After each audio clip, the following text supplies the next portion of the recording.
Okay, now I hit start.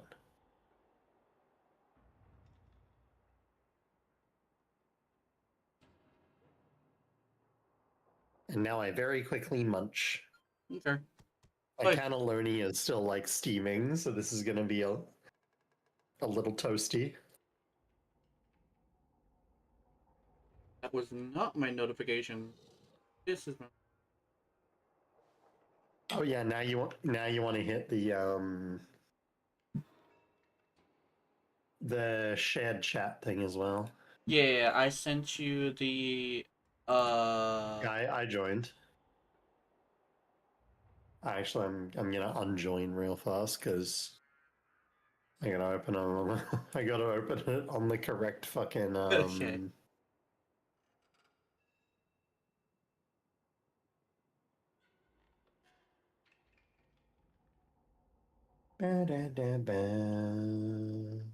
Sentiments. Oh.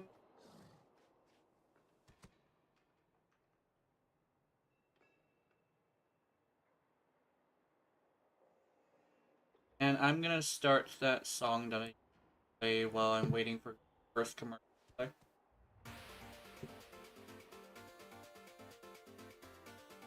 Yeah. I'm such a boomer. I You still can call just- it for commercials.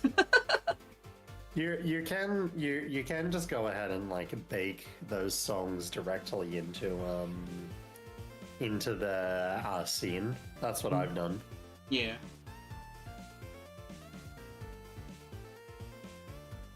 Oh, so I have a playlist that I have, and what I usually do is I start with a very specific song and then it starts shuffling.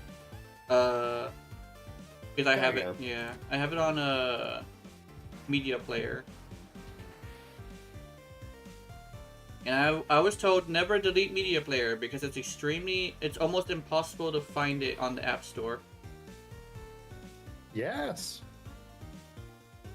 The other ones all have commercials. That's not what you...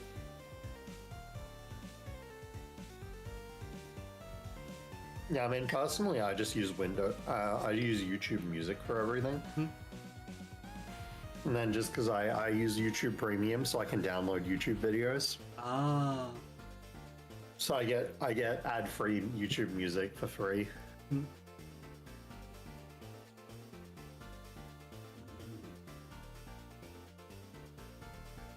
Oh, I'm not lurking. Dude, I need to go to... Oh, I am.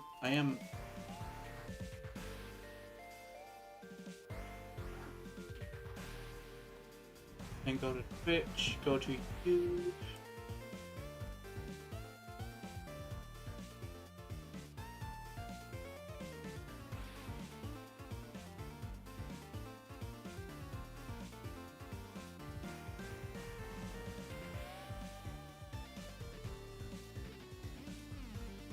Yeah.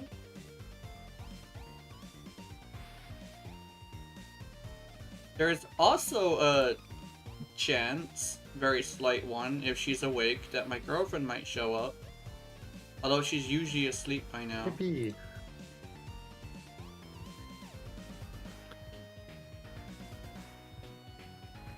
Yeah.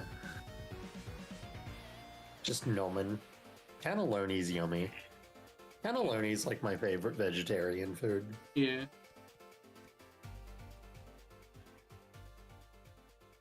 Oh, where's my water?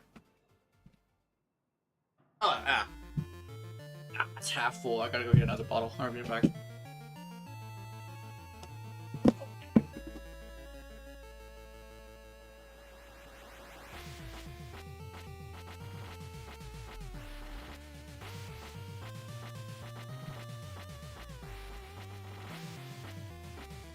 There we go.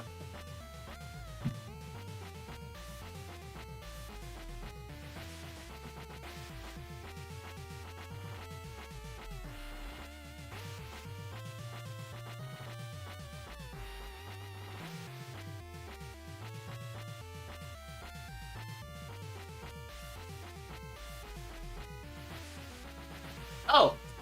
Hello!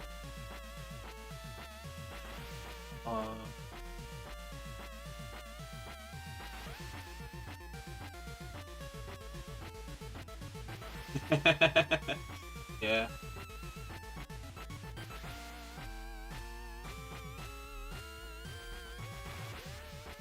Yeah, it doesn't say new viewers, so I believe that's one of mine. I'm doing collab right now. Need to sleep, but I can't, yeah. And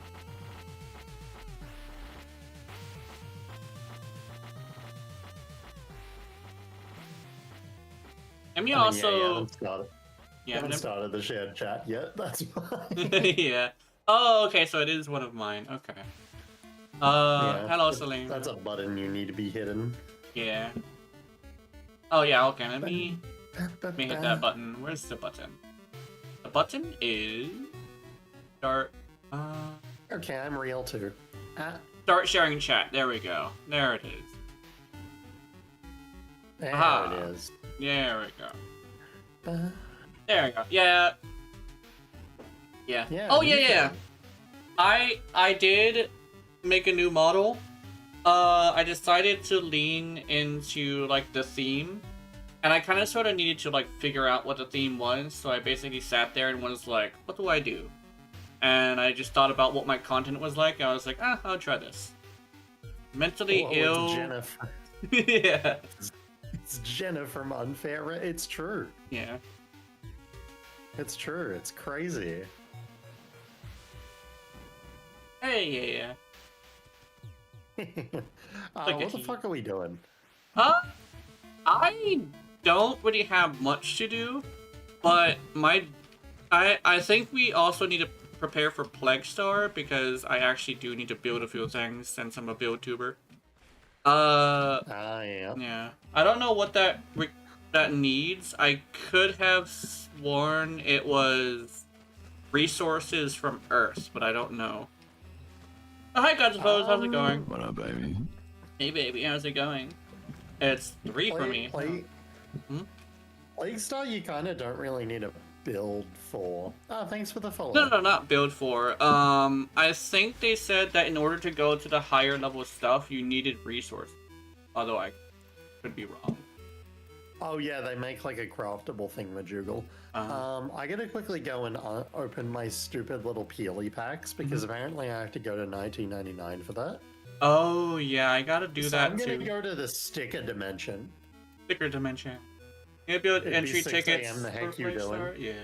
I'm a good influence. One of my viewers, and they're also on the Discord as well, was like, "Hey, I'm gonna make a Piranha that's built specifically for this." I'm over here like, "Hell yeah!" So, Milford. I'm gonna use my exact same fucking boar prime that I use for everything else because the boar prime in Kanon is busted. Nope, and left click. Oh, I don't have. It's the MILF and the DILF. The MILF and the DILF. Hell yeah. Not ban left click. That would be mean. It's true. It's true. Do not ban left click. That would be mean. You're immediately going to ban left click. Merciless gunfight. I would like some target cracker. Dancing. I hate the government dancing. Oh yeah. We've had those kind of conversations before, but don't go too far into that during a collab. I don't know if we have rules against that, but I just tend to not discuss politics because I don't want to have to deal with that. Yeah. I don't want to have to deal with the like one person that decides to drop their fucking manifesto in chat anytime politics come up. Yeah. It's just so not worth it for the sanity. Yeah. Free spaghetti. Spaghetti is nice. I'm learning new emocons. After what? Manifesto. I think it's just like... Manifesto, it's like their... How to describe the word manifesto? The flavor of what? Imagine like a Bible, but you're not religious, you're just really passionate. Oh, yeah. Yeah. Like just a bunch of your beliefs at once. Oh, philosophy? I think it's philosophy. Yeah. Yeah, it's like a little page that describes your philosophy and why you're about to do this thing. Yeah. For example, the Unabomber had a manifesto. Yeah. Let me see. Just got out of a video interview. I hate being in the no fun uniform. Yeah. Aww. Well, you know what? You know what you could do? You could put the maid uniform. You could put your gaming uniform back on. Cowgirl butt. How was the maid outfit, by the way? I had to go do adulting. Ooh. And then when I got home, I immediately painted Warhammer for 4.5 hours, like a normal person. Yeah.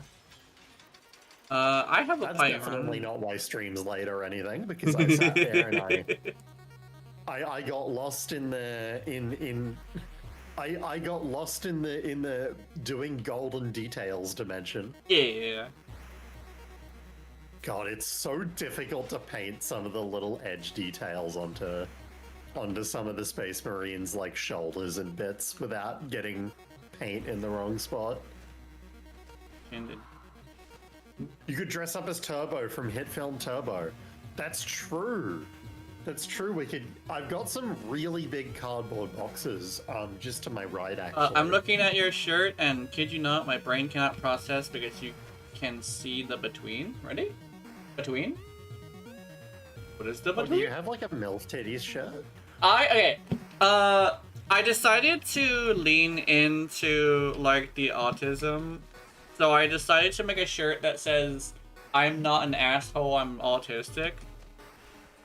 Hell yeah.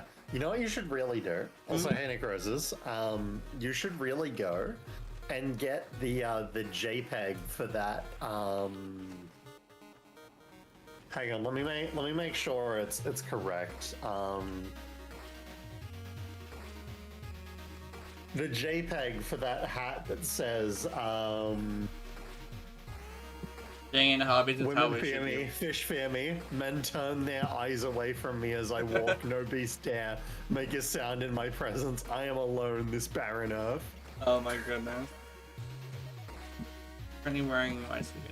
Hey, oh. Alternatively, let any fish who meets my gaze learn the true meaning of fear, for I am the harbinger of death, the bane of creatures subaquacious. Yeah. My rod is true and unwavering, at least as I cast into the aquatic abyss. So scorned by this uncaring earth, find solace in the sea, my only friend. The worm upon my hook, wriggling, writhing, struggling to surmount mortal pointlessness. Permeates this barren world. I am alone. I am empty, and yet Necros apparently invited me. Hold on, Necros. I think I might have to be invited by Unfair. Yeah, I'm sending you a little invite. You're getting kidnapped, actually. Okay, where? Get kidnapped. Hey. Get kidnapped. Get kidnapped. I'm kidnapping you. Yeah. Hey Jenna, have you seen my dojo? No, I haven't yet. But to kind of explain the shirt thing, so the way I made the model is in a 3D program, and one thing about the 3D program is it's all basically like layers that are like above slightly that can be morphed, and this is basically a bodysuit that has been chopped up. That's basically how that texture works.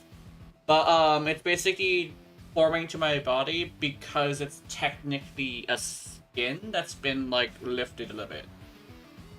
Plus like 3D stuff tends to form really well anyway, so it's kind of like a thing. I also don't think I mentioned this, but the whole thing about like why my character looks like this is because I'm afraid that the AI that's watching YouTube might get pissed off at me because I have a fat head and I used to be flat-chested. So I decided to make it a little bit more voluptuous. Until I discover how it actually works, it's gonna stay like this. But my canonical body is a femboy. So, yeah. Interesting. Mm-hmm. A wholesome cola. Yeah. Yeah. What do you mean? We've never had a non-wholesome collab. I say wholesome, quote unquote. Welcome to my beautiful dojo. Yeah. How do we feel? Oh, lots of stuff everywhere. Oh, I'm gonna have to like. Oh yeah, you've discovered the esophagus. Oh, it's got a Kubero nest. I didn't know you could have these. Over here we have the we have the sensory deprivation hallway. Oh, this is gonna be fun. Because Warframe players take advantage of the fact that they have eyes too much. Yeah. We've got Garfield's long tubular lasagna transport tube of fun. You know. Me watching I really as a tried to make it designer? feel like going through a throat, you know? Yeah. The hangar is kind of the end of this direction Yeah, as far as I'm gonna take your eyes. Exactly. See? Right. The desired response right there. Thank you, Faye. Also, welcome on in. But yeah,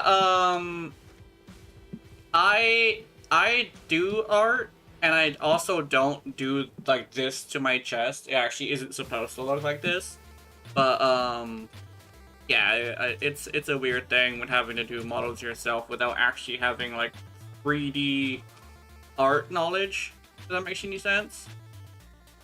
Yeah. Yeah. The closest I come to art is our beautiful MS Paint art streams. Mm-hmm. Being an asshole. Who? Huh? Where beautiful things like Among Us gay sex are birthed. Yeah. And the drink driving emote. But yeah, this is John. John's like the labs room, you know. It's a pretty normal room in here. Minesweeper Yuri. Why does that seem familiar and concerning at the same time? Yeah. You are the main author of Minesweeper Smut on the internet. So this is in here we have Eat the Floor. Oh, nice. Yum yum. Ooh. A frying thing. Hell yeah. Yeah, now do you want to come get in the puppy girl cage? Yes. There is actually a cage. I would appreciate. I can't get in here. Oh, there we go. Where? Yeah, that's fine. Guardian is lurking? Hell yeah. Don't forget to... Yeah. Building. Hey, but also I have blind rage on my head. Oh, there we go. I am now in the puppy girl cage. Yeah, the puppy girl cage lives in, is just like directly across from the car park as well. Oh no, you're in the car park. This over here is the cage. Oh, this is the cage. Oh, okay, Yeah, this no, one. this is just a boring ass car park that I need to go and add more. I thought I could kick this ball. I was gonna play with the ball. I'm not that Ostron eat meat from a building. Yeah, and it looks delicious. Weirdly enough, I do agree.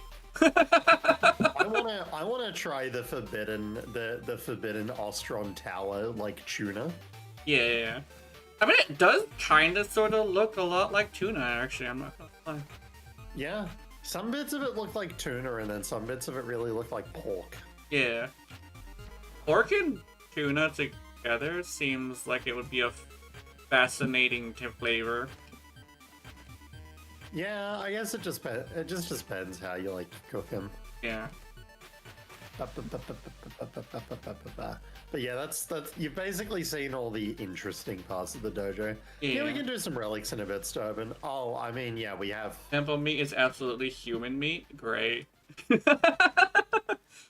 I have a friend who's legitimately curious about it, and I'm over here like, From all sources, I've like seen discussing it. Genuinely, like the closest analog there is to human meat is just pork. Is just like pork belly. Like, what's on the agenda? It's probably not that jarring of an experience. Yeah. We don't really have much on the agenda because we kind of sort of like just did this without doing a planning meeting first, but that's fine. Yeah, I think no planning has gone into this. Yeah. We're probably just gonna go and do Caliban Prime relics because that's what you're asking for, Sturban. So yeah, fuck it, why not? Balaban Bime. Caliban. Up your weird Warframe lore? I don't think I should. I don't think I should. No. What is your weird? No. Tell me your weird Warframe lore. Okay. I'll try to censor it as much as I can, but Oh no, don't bother. It's okay, fine. so according to DE a long time ago, they did say that Warframes can have sex. They have this weird thing where they technically can slightly morph themselves, and they can produce There is an entire Reddit community dedicated to it. I actually used to be a part of that Reddit community before I dropped the Reddit. But they actually said another thing is they made Valkyr and her story, the end of her story, open in a way that was to appeal to the bondage artists. So they legitimately made a Warframe specifically to be a bondage sub. Legitimately, yeah, without really just saying it, but if you look at her design, she literally is in bindings. She's literally made like that. That's the weird one, yeah. Yeah. I know a lot of weird stuff about Warframe, but it's mostly just because I've been playing this game since it came just since forever. Yeah. The thing is, I was there for that stream, and I think it was just after the first one I saw, where they first showed Yoreli's artwork before she was called Yoreli. Because they kind of sort of took her art, they took her design from an artist that made that art piece a long time ago.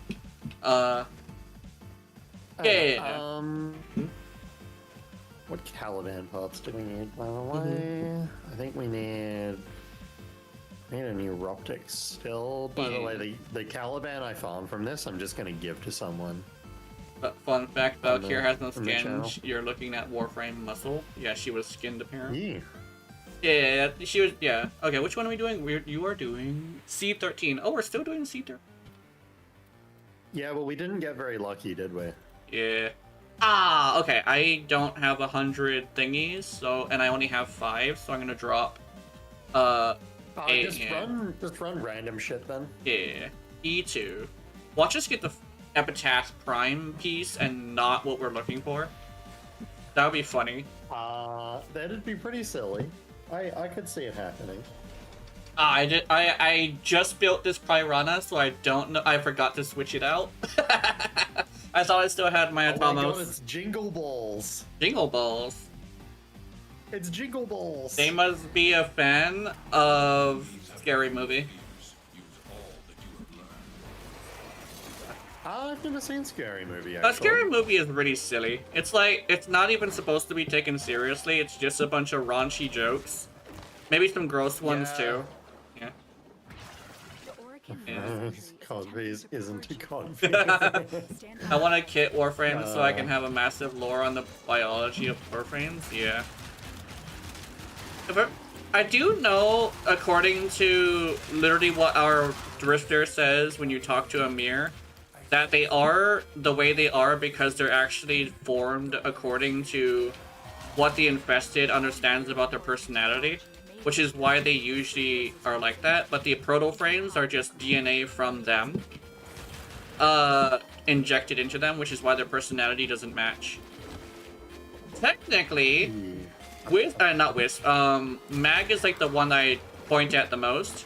He's supposed to have a really, really bad anger issue. Like a really bad anger issue. To a point where I think, according to DE, she did break her original operator's arm, although she did regret it. But she does have that kind of anger, where she'll break someone's arm for no reason. Mochi! Hey, my girlfriend's here. I know, the women jump scare.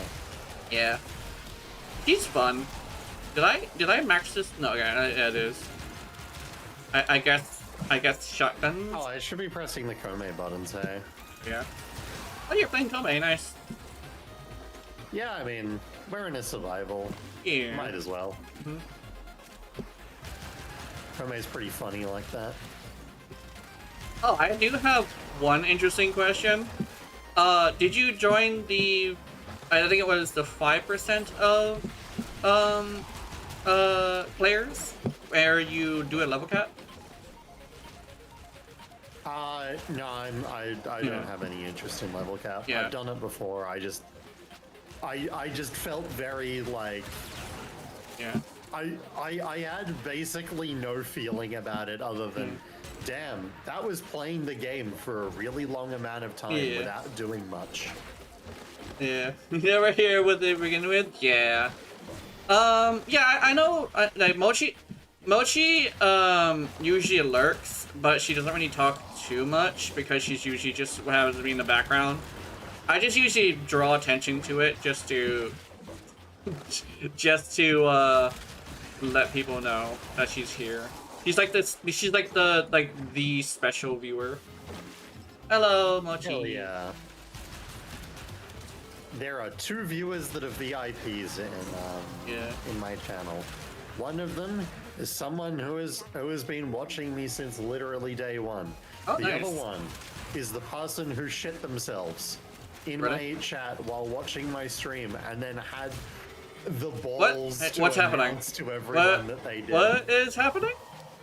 I was being scanned or something because I was like staying still and just like being oh, it's the stalker.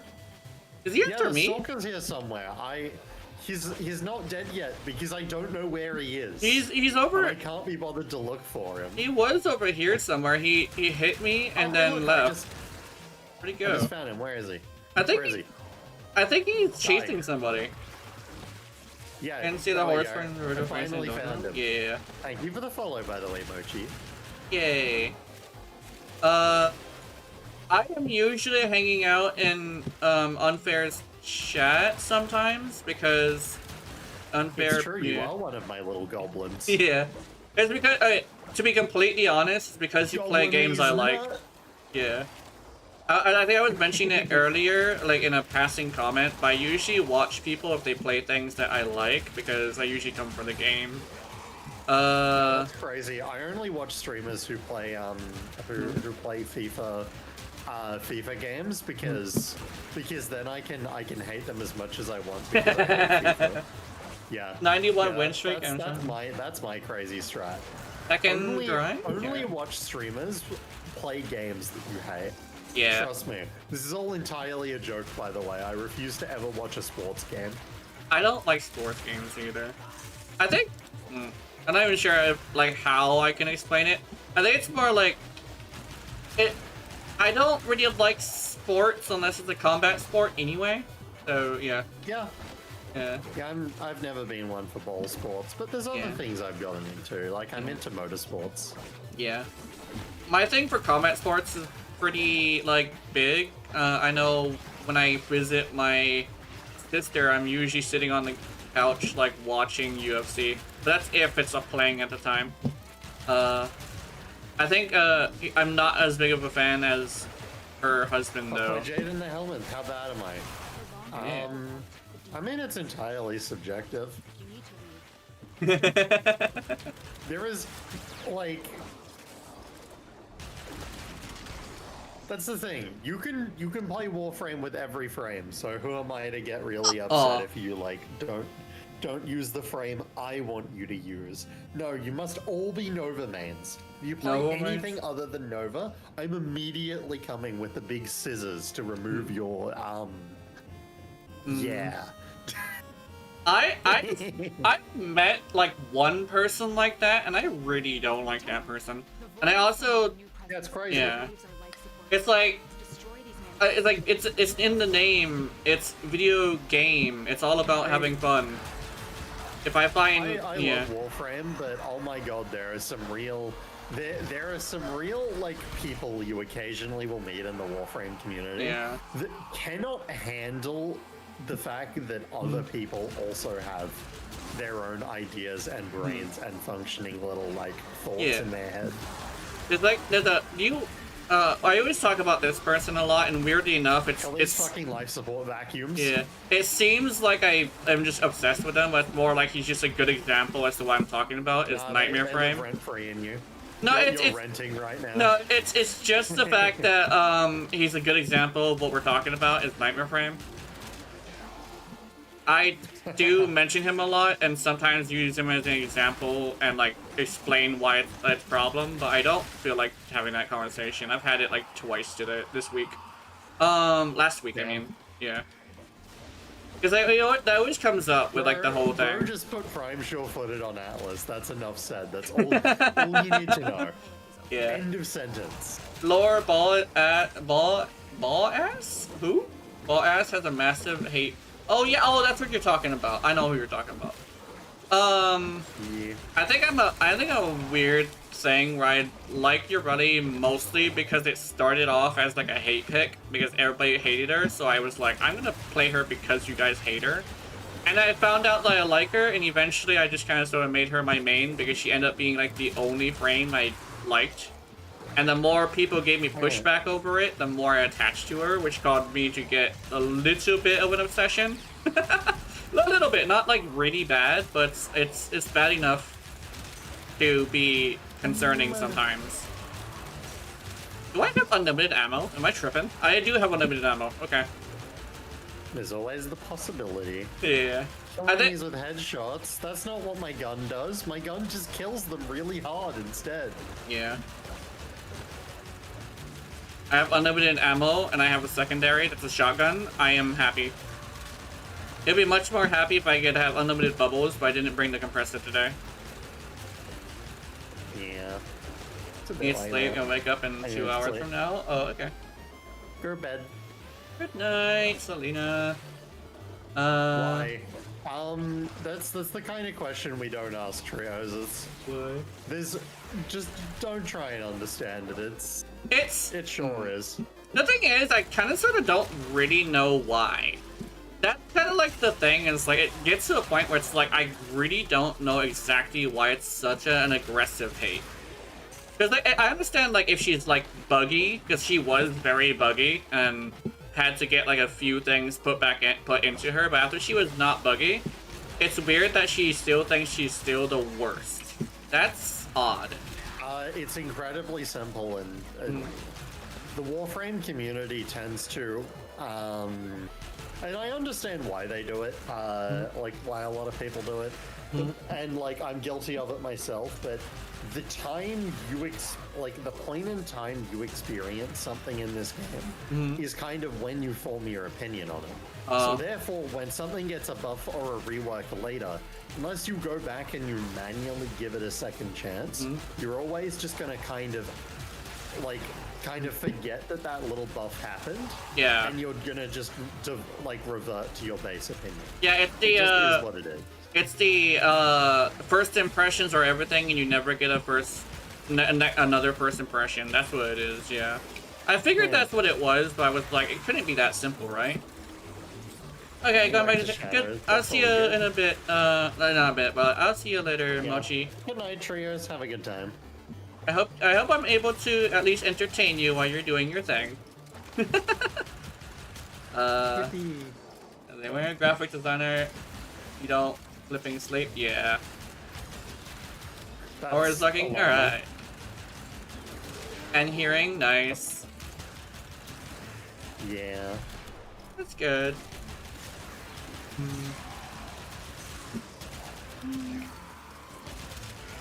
I'm trying to think, yeah. I'm taking a break when I reach 100, hell yeah. That is fair. Mania's here. Hello, Mania. Also, ooh, stubborn.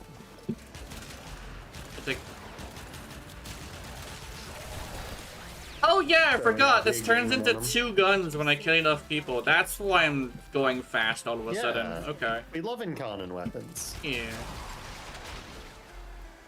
Let's see. Gauss again? Oh, this is cool. Yeah.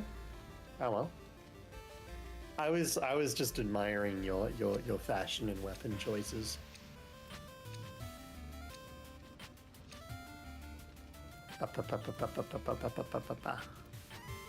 I'm just gonna run random shit now. Yeah. I'm gonna hold on to these relics for another time.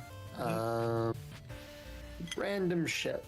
The good news is I literally have just a nice big pile of radianted relics from I don't know where, but I sure have them. I love Thrax Centurion. Die. Oh. Oh yeah, I keep forgetting that I needed to do this. I need to make another amp because I wanted to change the amp style. I wanted the fully auto one. I thought that one would be a little bit better for me. I mean, everything's full auto when you turn on the best option in the options menu. I think the fact that like if I hold down the button for the burst one, it has a delay that throws me off a little bit. I don't know. It's a weird like instinct thing to fire the burst and then line it up again. That's one of the reasons why I didn't really like the BR in Halo. I couldn't really. It didn't feel right. It didn't feel natural. Yeah, I've never been an enthusiast of Halo guns myself, but yeah. I think that more so for me just comes from not liking how they handle like aiming. Yeah. I spent a long time hip firing for no reason when I switched to PC, because for some reason whenever I aim, my hand tenses up and I flick to the left for no reason. I think it's probably just a tension thing and I have to learn to adapt to. Yeah, you just have an overstressed muscle or something, I believe. Yeah. I also have really bad panic aim. I have aim that's okay, but when I panic, it just goes all over the place because I keep pulling my muscles too fast.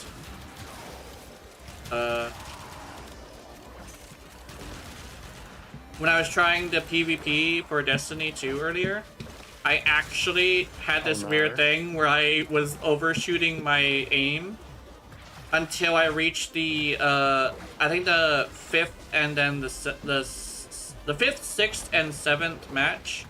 I ended up getting like a couple kills, yeah. And it's mostly because I actually managed to calm down. I was too nervous in the first ones, but after a while I calmed down. And then I managed to kill people. I also made the mistake of bringing a bow there without really having the ability to hit twice and really quickly.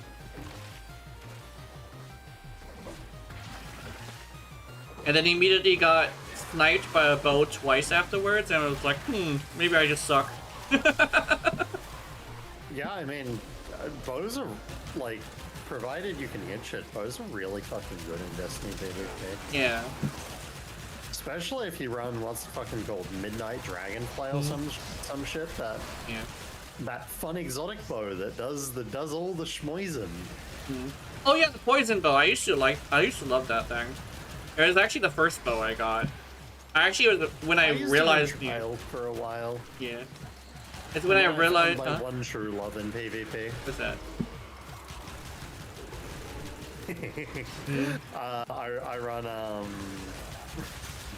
I run DMT. I just really like Dead Man's. Yeah. I actually Huckleberry. I actually used to run a lot of like grenade launchers, but that was because I used to play a lot of Gambit. And it's hard to deal with somebody who's and it's hard to deal with somebody who sneaks up behind you and blasts you twice with a grenade launcher because fuck you, I guess. Yeah, I know it was so much fun until they removed the Gambit Prime. Yeah. Though in saying that, God, I never want to go through getting the Reckoner seal ever again. That was a time. Oh, great, yeah, hold on. Don't worry about it, I got Gloomon and Maraluna, I should be fine. But they're a lot slower than they usually are. Did somebody else slow them, or no? Yeah. I'm genuinely like curious as to how the fuck you don't have Thunderlord. Did you like just start playing Destiny like last week? So I came back to Destiny after about 5 years because last time I played. Thunderlord's a Red War exotic. Yeah. I'm not entirely sure. Why I don't have it, actually, to be completely honest. I have a bunch of other stuff. Into Destiny, but can't because they're anti. Oh, does it keep like false flagging you? Yeah. Let me guess, you're a Linux user? I don't know. I know. Gods of Oath has talked about how he's wanted to do it, but various. You straight up just can't play Destiny on Linux. It will ban you. Oh, you're on Linux. Oh, okay. Oh, damn. Yeah. That's unfortunate. Damn. Thank you, Brian. Okay. Yeah, no.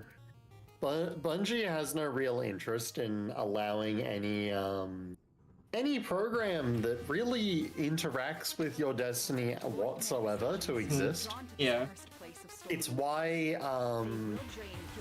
it's such a pain in the ass to stream Destiny, because you actually have to capture your entire like one of your entire monitors. Oh. I have it on... It's absolutely because they're lazy. Oh, yeah. I actually have it on seeing the windows, so I hope I don't get caught with that. Yeah, I recommend doing it with your entire screen instead. It'll just be it will break far less. Okay. There's a couple other games like that as well. Marvel Rivals has the same issue, and if I remember correctly, there's another one. Rainbow Six. It's a pain in the ass to stream Rainbow Six because it just refuses to fucking capture. Yeah. Literally choosing not to make money by not adding. I mean, they're literally choosing not to make money. Like, by just fucking, oh my god, this. I swear to God, if a single human being was in charge of, like, running the upper management of Bungie, instead of just a bunch of corporate drones. Yeah. They could be doing so much better for themselves. Yeah. To a point where I almost just think they should go and get one of the Destiny YouTubers and be like, hey, we're making you the director of our game now. I think legitimately, I always talk about this sometimes too, like usually sporadically. But I believe that what usually ruins any company is when it's what I call a professional CEO gets involved, where their job is not to produce a product. Their job is to milk something and then leave its dry ass on the side of the road when they're done with it. What you're saying is correct. However, there's a better way to phrase that. What's that? Most companies tend to feel ruined or on their way out as soon as two things happen. They start succeeding and they become publicly traded. Yeah, that's what it is. Like, once you become publicly traded, you have to appeal to your Class A shareholders. Yeah. Yeah. Okay. And your Class A shareholders will be the thing that that will choose utter ruination in the long term for that short-term line go up. Yeah. Every single time. Yeah. I think it is why certain non-publicly traded video games have been around for years. I think legitimately that's very true. Terraria? Yeah, Terraria is so good. And yeah, it's so good. They're finally they got free from 343. Yeah. When 343 exploded with Halo 4. Yeah. I do very much appreciate Terraria's way of doing things. they listen to us, and a long time we were in like, hey, can you like give summoners a bunch of shit? And recently they're like, yeah, this next update is literally going to be mostly summoners. I'm happy about it, actually, legitimately. As soon as that update comes out, I'm playing it again. Admittedly, as well, better than when they listen to their community. I kind of prefer when they don't listen to their community and they stand by the fact that as the game devs, they do tend to know better than the community. Yeah. I think it's less of like listen to everybody and more like listen to majority. And the majority of people just like when Terraria does its own thing because they're not looking for like a battle royale thing like some YouTubers are saying with Battlefield 6. They put a battle royale. It's like, no, because the majority don't want that. My favorite take on Battlefield 6 I've seen so far is people asking for a fucking competitive ranked mode. Ooh. I was told in a video I was watching about that, where I actually got that line, was that Battlefield has always sort of been like more of like the casual style of military shooter, where it really isn't. It is an incredibly casual military shooter. Yeah.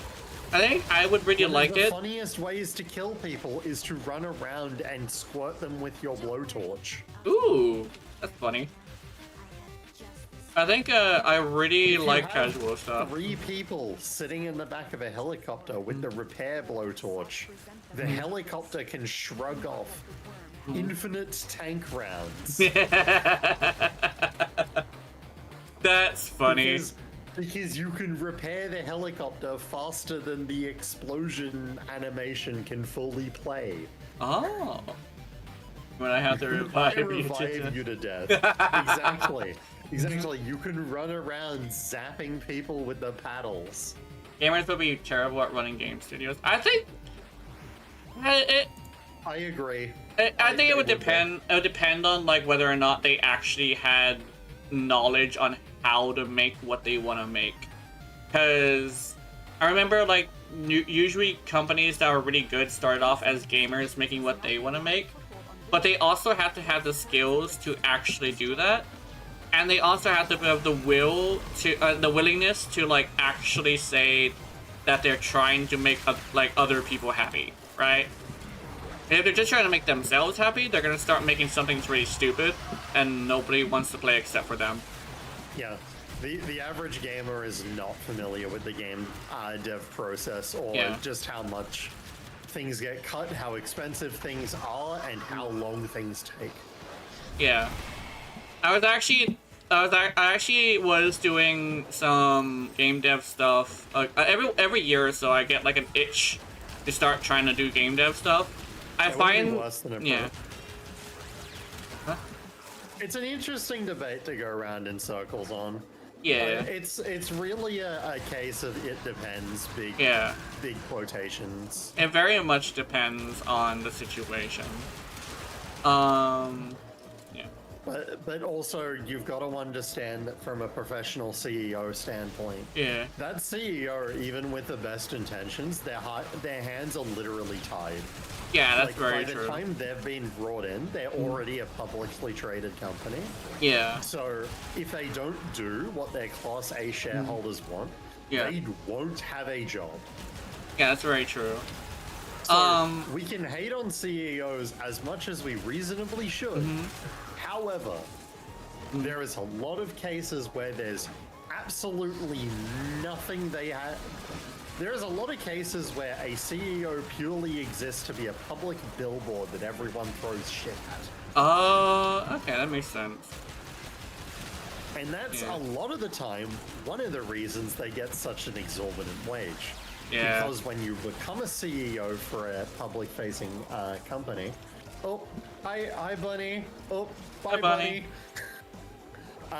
When you become a CEO for a lot of public-facing companies, you are usually signing up for a position as soon as something bad happens, you will be canned, replaced, given your firing bonus, and then sent to somewhere else. Oh, okay, that makes sense. That is just how it goes. However, there is a lot of like incredibly shit CEOs out there as well. Yeah. For instance, we look at someone like Bobby Kotick. Bobby Kotick can go and fucking die. Yeah. There has also been a lot of corporate higher-ups in history of like game dev and just companies in general that they know exactly who they get, like what their job is going to be. They're signing up for that, and it's just kind of gonna happen to them. Yeah. Bobby Kotick is the guy who was the CEO of Blizzard. He had the $200 million firing clause in his in his contract that he put there when he got to renegotiate his contract with himself. I don't know. He fired the person that he renegotiates the contract with and absorbed their position into his own. What? Crazy. Absolutely crazy legal shenanigans. Yeah. Bunga bunga. Hello, I don't know what is happening. Hello. Come on in. We're just talking about I was saying game development. Weird shenanigans with game dev and game CEOs, and I'm not excusing them, but kind of I'm kind of explaining some of the actions. Yeah, it's with a bit more of a business sense to Jenna here. Yeah. I think the one thing about like the things like that is like definitely it's good to talk to somebody who's reasonable about it, because every single time I do talk to somebody about it, it's either they don't have an opinion or they usually dig into mine and just make it a little bit more extreme. Yeah. But yeah, that makes a lot of sense. It does. Yeah, no, it's one of those things of like, am I gonna defend them? God, no. Yeah. I fucking hate the system. However, when you do throw like mindless, just like obscene amounts of like hate and rage at these systems, it's like, yeah, so this is why this system exists, though. Yeah, that's because true. The company doesn't actually need to have a very. It's been known for a very long time that a company doesn't need to have a good, like, public image to do well in this industry. Yeah, Ubisoft, no one likes. Bethesda, very few people like anymore. How much did they make on Starfield? A few $100 million. Yeah. I think, yeah, it's a, like, casual gamers, like, technically who are, like, the majority, don't really care about, like, stuff like that, and I did notice that. Because, like, Another hole we can go down as well is the pre-order hole. Oh, yeah. And that's that whole thing where pre-ordering and the sheer amount of pre-order incentives that are being put into these AAA single-player experiences that are being made. Let me know if I can join. Yeah, you're welcome to come join. Nice. I think we're about to dip because Sturban needs to go get their traces anyway. One of the interesting I thought they were dead. They're not dead. Incentives we're seeing is to try and milk as much money out of a single person's pre-order as you can. Because a lot of the case, even with like the new Assassin's Creed, the one set in I believe it's Iran, like old. It didn't used to be Iran. It used to be Persia. They made more than their production cost from pre-orders. Yeah. So what's the fucking point in delivering a functional game that's been QA tested, bug fixed, everything like that? People have basically, like people have already thrown their fucking money at you. Yeah. They're still alive. Yeah. I pre-ordered Starfield because Space Skyrim. Oh no. Oh, Alright, let's see. Yeah, I never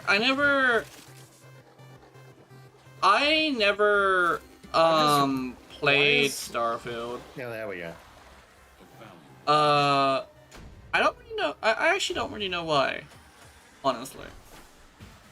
Because I actually was interested. I just felt like maybe it was just too expensive or something. Because I had like a choice between certain games and that game. I was just like, why don't I play this? It's cuter.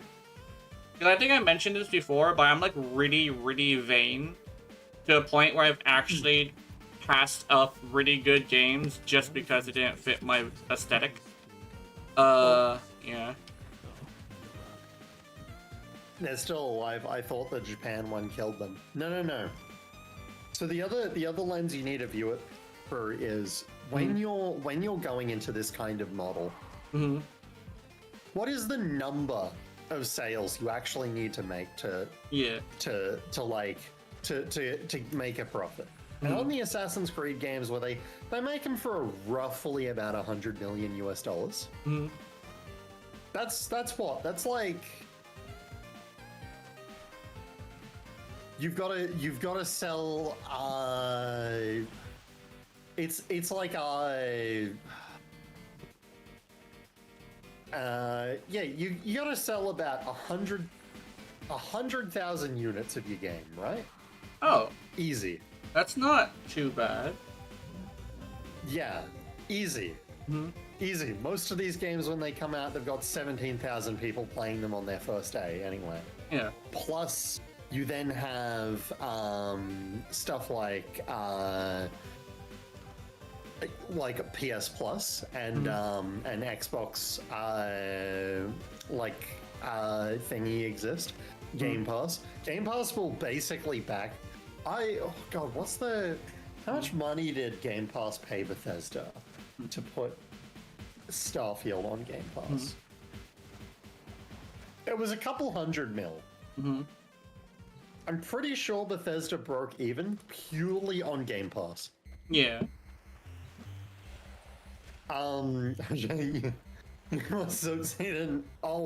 Silksong's. Yeah. I've never played the Silksong, like any of the Hollow Knight games. I've always bounced off that kind of game, but yeah, Silksong's gonna be fucking crazy. Like, I hope they have some kind of release clause built into their devs' contracts. Where every single dev at that studio gets 0.1% of Silksong's profits. Because those program, that fucking HR rep is about to go and buy a yacht. Yeah. Let's see. Yeah, that makes sense. We didn't make all the money. Let me get my Atomos. There we go. I also need to switch out my pet because I have the wrong pet.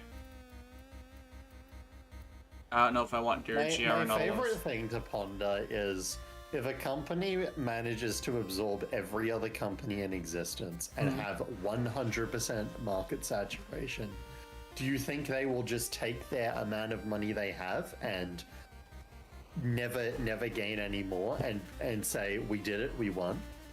Or will they will they start giving the money, some of their money back to their communities to stimulate the economy in order to be able to incentivize them to spend more money on their own on their company? To be fair, Team Cherry is 3. Who's Team Cherry? Is Team Cherry really 3 full-time employees? They're the ones that make Hollow Knight and oh, no wonder why it took a long time. 3 full-time. That's fucking crazy. They all must actually have individually a lot of money then. Because they're gonna go and buy the country of Ethiopia. Yeah. I mean, like, there's so many people who play Hollow Knight, they probably made bank. Because they loaded. Probably. Probably. They've already sold like 800,000 units. Yeah. And the game came out nearly nearly 24 hours ago. Yeah. Like, it's 18 hours ago currently. Or something like that. Holy shit. Yeah.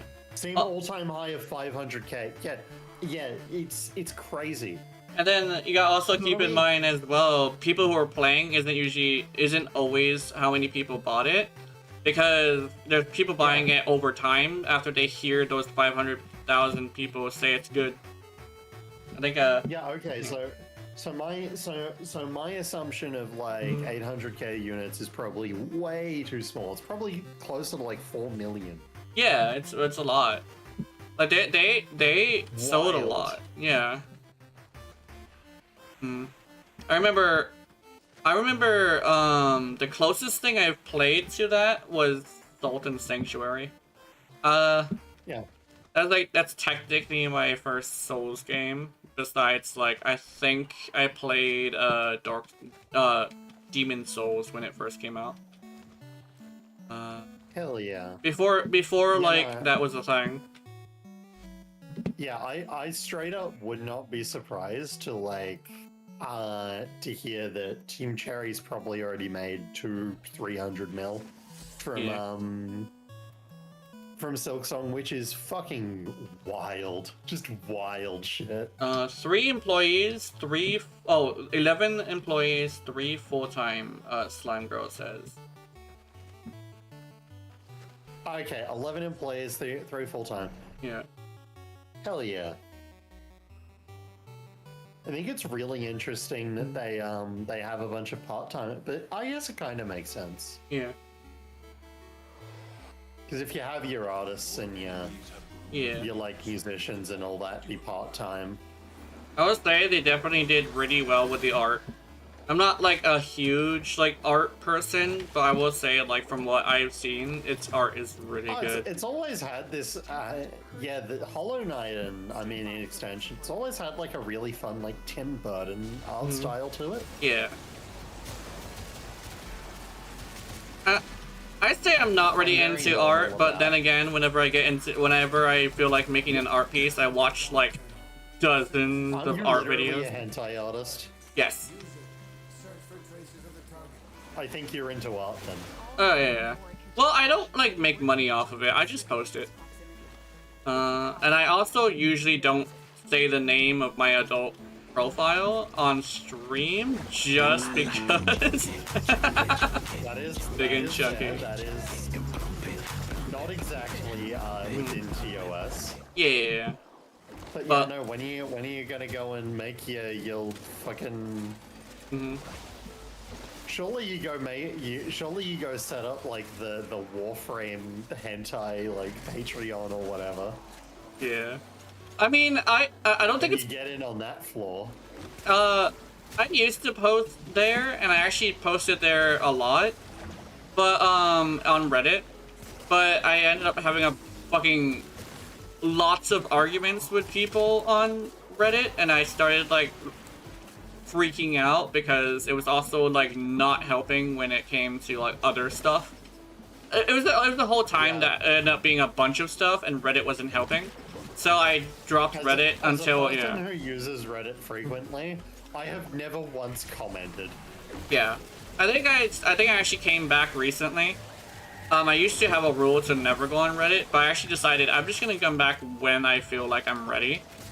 But I'm back, but I also got rid of everything except for the adult content. Eventually I will probably post to the Warframe Rule 34, but I definitely would want to make something new before I do that. Because the one I made recently was more of a doodle. It really didn't have the details I needed to put on there, but apparently people did like it. I randomly get notifications of people liking it when I'm just chilling. Weirdly enough, at midnight for no reason. 99% of people aren't. 99% of people on Reddit. Yeah. At least the one, yeah. Not all of them are bad though. There's a lot of silly little goobers. I've had legitimately good conversations with people. It's just I call them like the loud people. They always want to fight with people. It's not even like it's. Is there a lot of people that want to discuss their weird political theory with you on Reddit? No. Yes. Is there a lot of people that want to tell you too many facts about the World War II German army on Reddit? Yes. Yeah. However, there is also a lot of really neat people and just some really cool little projects being done over there. Yeah. Speaking of art, want to see what my friend drew for his birthday? Hell yeah! Yeah, nice. Just chuck it in the art channel of our Discord, please. Birthday! Unless it's not safe for work, and I don't think you can put it there. Yeah, that is correct. Yeah. Dude, when I went to go grab my art that I made this year, I was like, I really need to find something wholesome and also that is actually good. And I had to wade through so much adult art, and I finally found like my Discord yet. Yeah. Discord. But like I had to find a bunch of wholesome stuff. I also skipped over 2 bad ones because they were more like doodles, and I would say like they aren't necessarily worth looking at.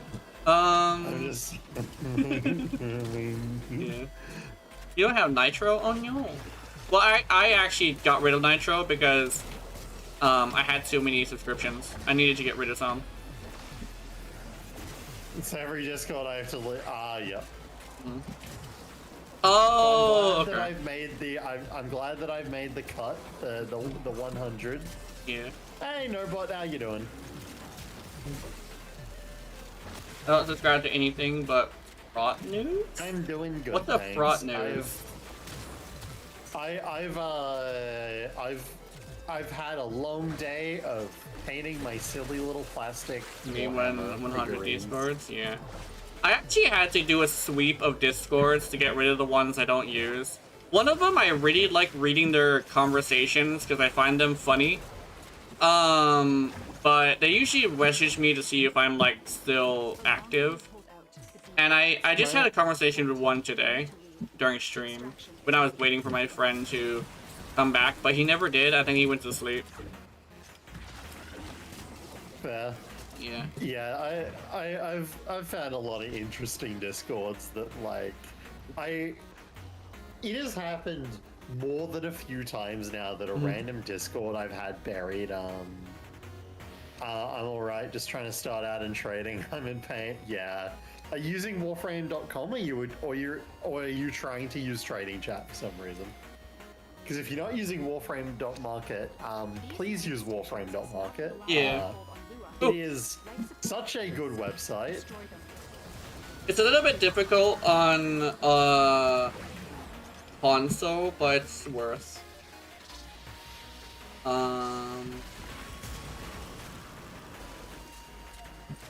I'm such a fucking boomer that I still struggle with using the right Zoomer words. Sometimes I'll just like say a Zoomer word and not know if I actually said the right one. I question that too much. Especially since, yeah. There is this cult of the dumb goober where there's an Among Us gay sex channel. Yeah. Is that channel only supposed to have that? What is it? It's just general emote spam, but it's definitely the Among Us posting zone. Yeah. Almost entirely. Yeah.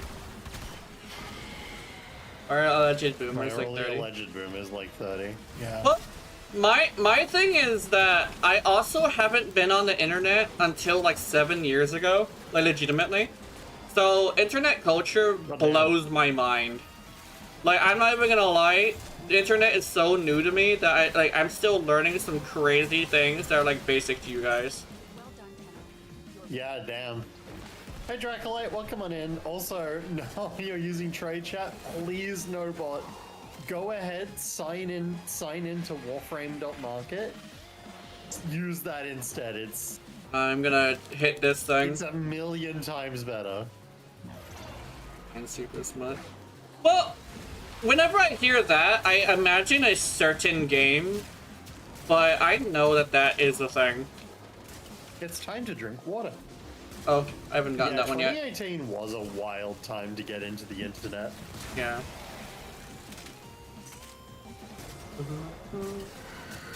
What was the big 2018 internet debates? What was breaking on the internet that year? I'm trying to remember. All I know is that the first time I ever got onto the internet, I actually went to a website to go do something. I went to YouTube because I heard about YouTube from a friend, and I literally went and just looked at stuff and saw Collab dancing, and I immediately clicked on that because it was adorable. And I watched that video so much, and I didn't even know that the like button was a thing, like unironically, because my dumbass doesn't read. And the worst part is I have a master's degree college level reading according to my teachers when they tested me.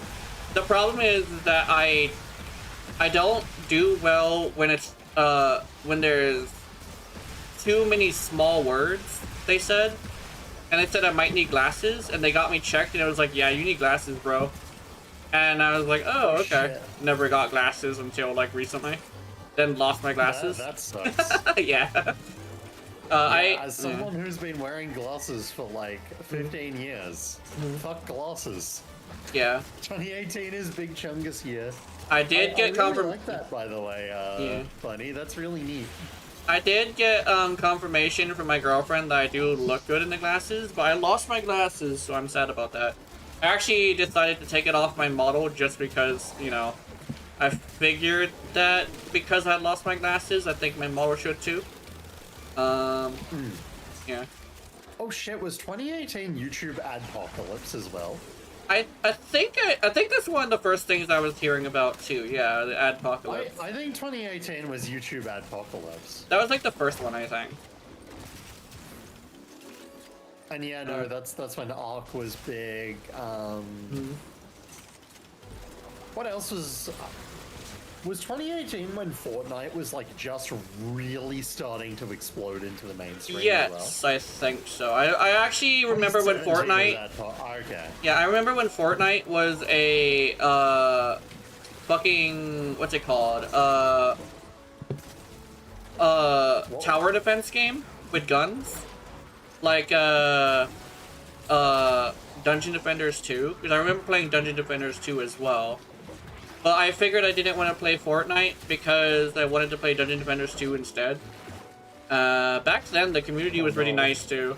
If I felt like if there was somebody who was super overpowered and just wanted to overpower everything, they kind of sort of just let me fly around when I was playing the Dryad. Nowadays, people will legitimately chew me out for doing that, and I was just like, yeah, I'm done with this. The community has kind of sort of gotten bad enough for me to not want to play with them anymore. It might have, yeah. What was adpocalypse, I see you ask? Do I have a story for you? So you know how YouTube has we all know and love YouTube for its god-awful fucking demonetization system? Yeah. And how YouTube will randomly take down your video, and now they kind of tell you what part of the video is broken and not okay for ads, and is like ruining your entire video. Yeah. But back then they just didn't. So adpocalypse was when YouTube rolled out this thing, where overnight they decided the entire platform was going family friendly, or your video would get age restricted. Oh, yeah. If your video was not eligible for age restriction and instead just needed to be taken down, you would receive a strike on your channel. Ooh, I remember that, yeah. Just straight up strike when you're, yeah. Your channel gets deleted after it has accrued 3 active strikes. Yeah. And so there was quite a few content creators who, for whatever means possible, were just making like random gaming videos with like certain shenanigans in them that would just cause the video to get struck. Yeah. Because it wasn't available for. And there's a lot of really good examples of this. Like anyone, I remember the one example was the Markiplier Honeypot video. Oh, Honeypot. You got a strike for that one. A lot of people nearly lost their channel over Honey Pop, actually. Yeah. But yeah, on top of rolling out all this ad bullshit, the demonetization system applied retroactively. Oh. And considering most YouTubers, the majority of their income comes from slow progressive views of their previous videos that have been up for like just however long, right? And only like a good like 10, 20, 30% tops of their income is really from their latest video that they are actively pushing out. Pretty much everyone on the platform had their income cut by, in the best cases, 60%. It got way worse than that. There were some people where their entire channel, there was too many demonetized things to a point where they lost access to the monetization system in like as a whole. Yeah, the adpocalypse was horrible. Yeah. And it really threatened to completely ruin YouTube, and a lot of people say it did. Yeah. I think, I don't know.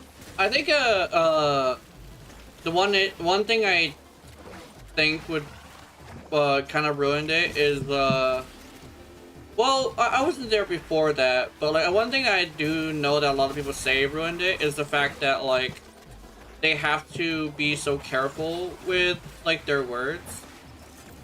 To a point where, like, they kind of sort of took the personality out of their voices.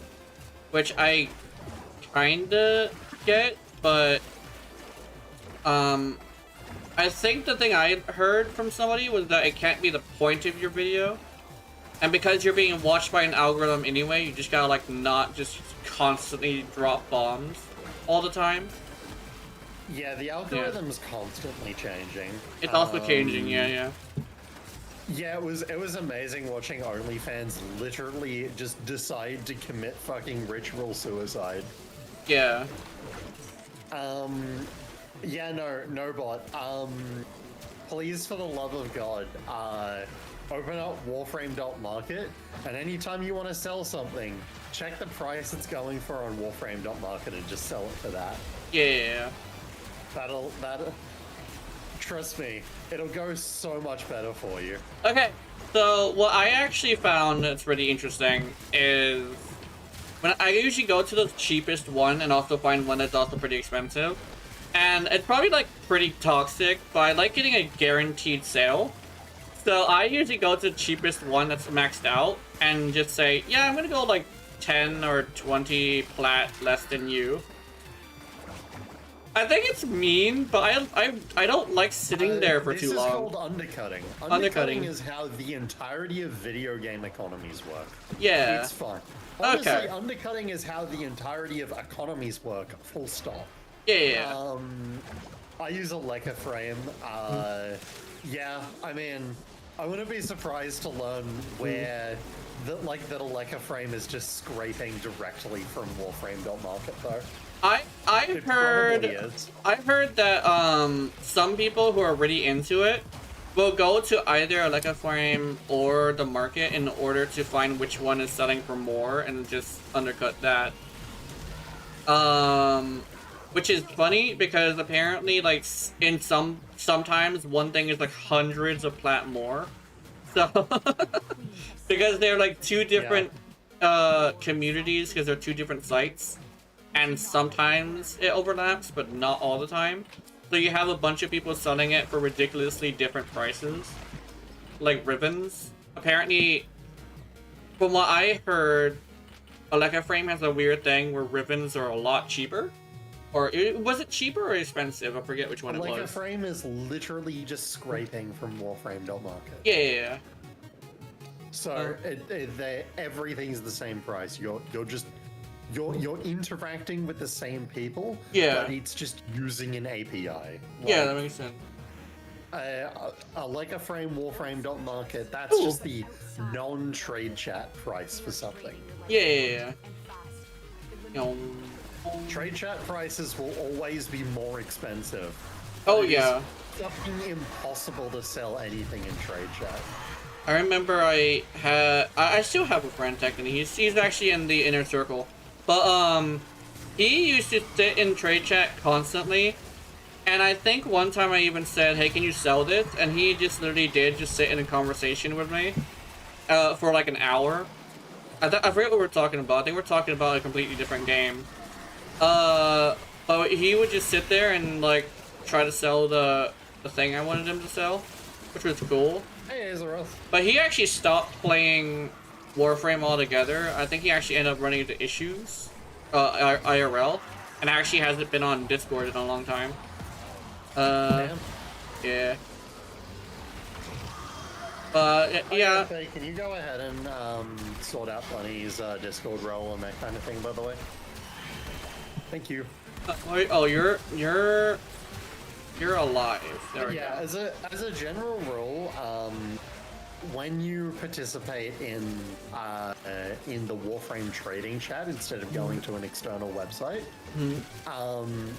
you are mostly interacting with people who are either too unaware or have literally been bullied off of Warframe.market.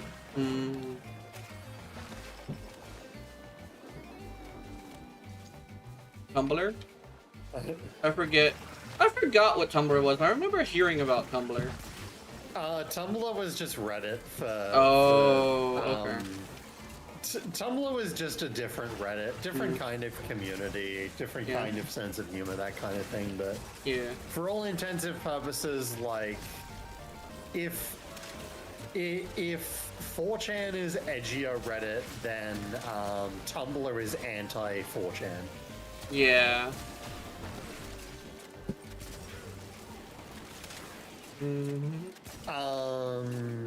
But yeah,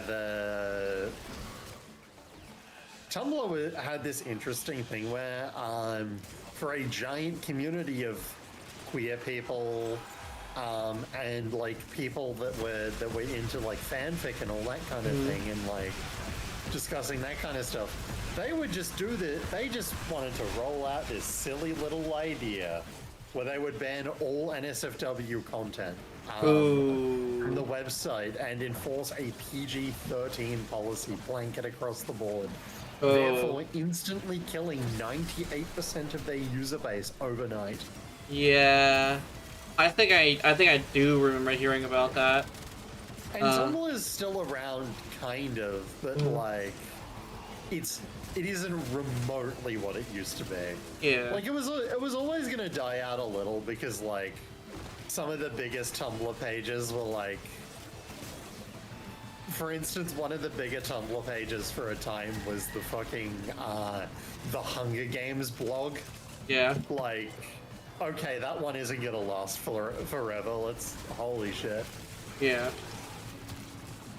You're telling me I get fancy rules? Yeah, you get fancy rolls.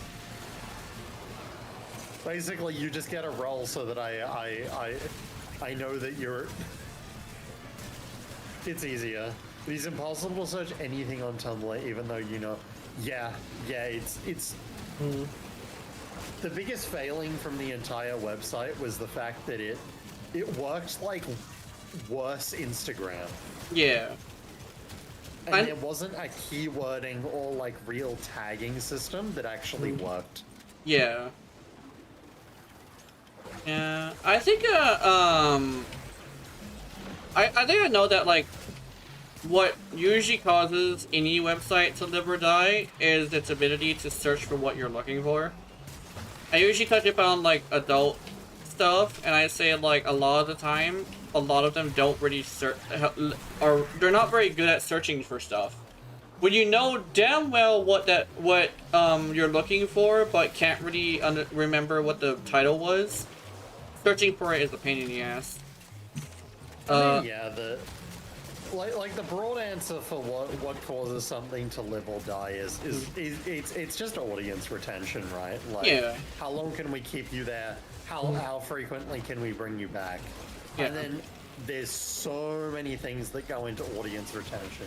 Yeah, UI design, content there. Can you There's been some interesting audience retention techniques over the years as well. Yeah, and you would never know what works until you like try it out too. One of the most interesting audience retention techniques that one of the smartest ones that I ever, and one of the ones that I use as a good example is Facebook games. Facebook was already a titan when it came to keeping people on Facebook. And then they went and set up a dedicated games acquisition division where they would just get people's shitty web browser games, buy them out, and put them on Facebook. Yeah. Oh, actually, Gods of Foes, I actually was massive for Facebook.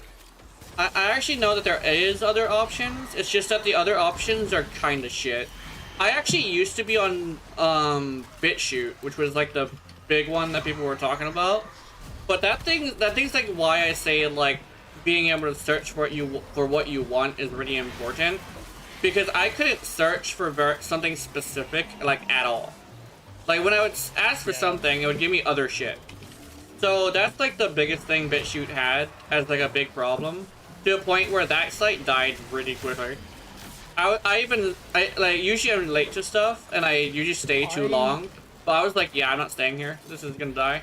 I don't think it'll ever be possible for another YouTube to exist. Yeah. Yeah. I think YouTube is simply too big to fail. Yeah, and exactly. has too much content on it to ever deem going somewhere else worth it. Exactly. It's like there's nothing like big enough, and they're just like people are still watching videos from like 10 years ago. They would have to roll out like the worst, most like unbelievable, like terrible policy change. Yeah. Something akin to having it so that the only valid username you can pick on the entirety of YouTube would be your full name and address, and it forces you to comment on a video before you're allowed to watch it. Yeah, that would be horrible. Tier like policy change for YouTube to lose its fucking audience. Yeah. Like I severely dislike YouTube. I pay for YouTube Premium. Yeah. Because it's just like, what is the alternative? Don't give them ideas. I think legitimately they want to make money, so they do kind of sort of want to do things that we like. And a lot of the time, whenever they do something stupid, it's because they legitimately think that we will like it. But a lot of the time, it's like, no, we don't want this. I'm terrified of what would happen if Disney failed. Yeah. I don't know. I really don't think the entertainment scene would change that much if Disney failed, actually. I think Disney has competition that's just as big, because they're usually like a movie and TV thing. In the long run, your favorite Disney IPs would be fine because they would enter the public domain. Yeah. And then you understand how much Disney owns. Oh, yeah. I know that they're like top 3 media conglomerates in the world. They're like just behind Tencent and the Fox Corporation. Because Fox just owns like the entirety of TV. And it would really suck. It would be incredibly shitty. But I think that's something that we could actually weather. Yeah. Oh yeah. The entire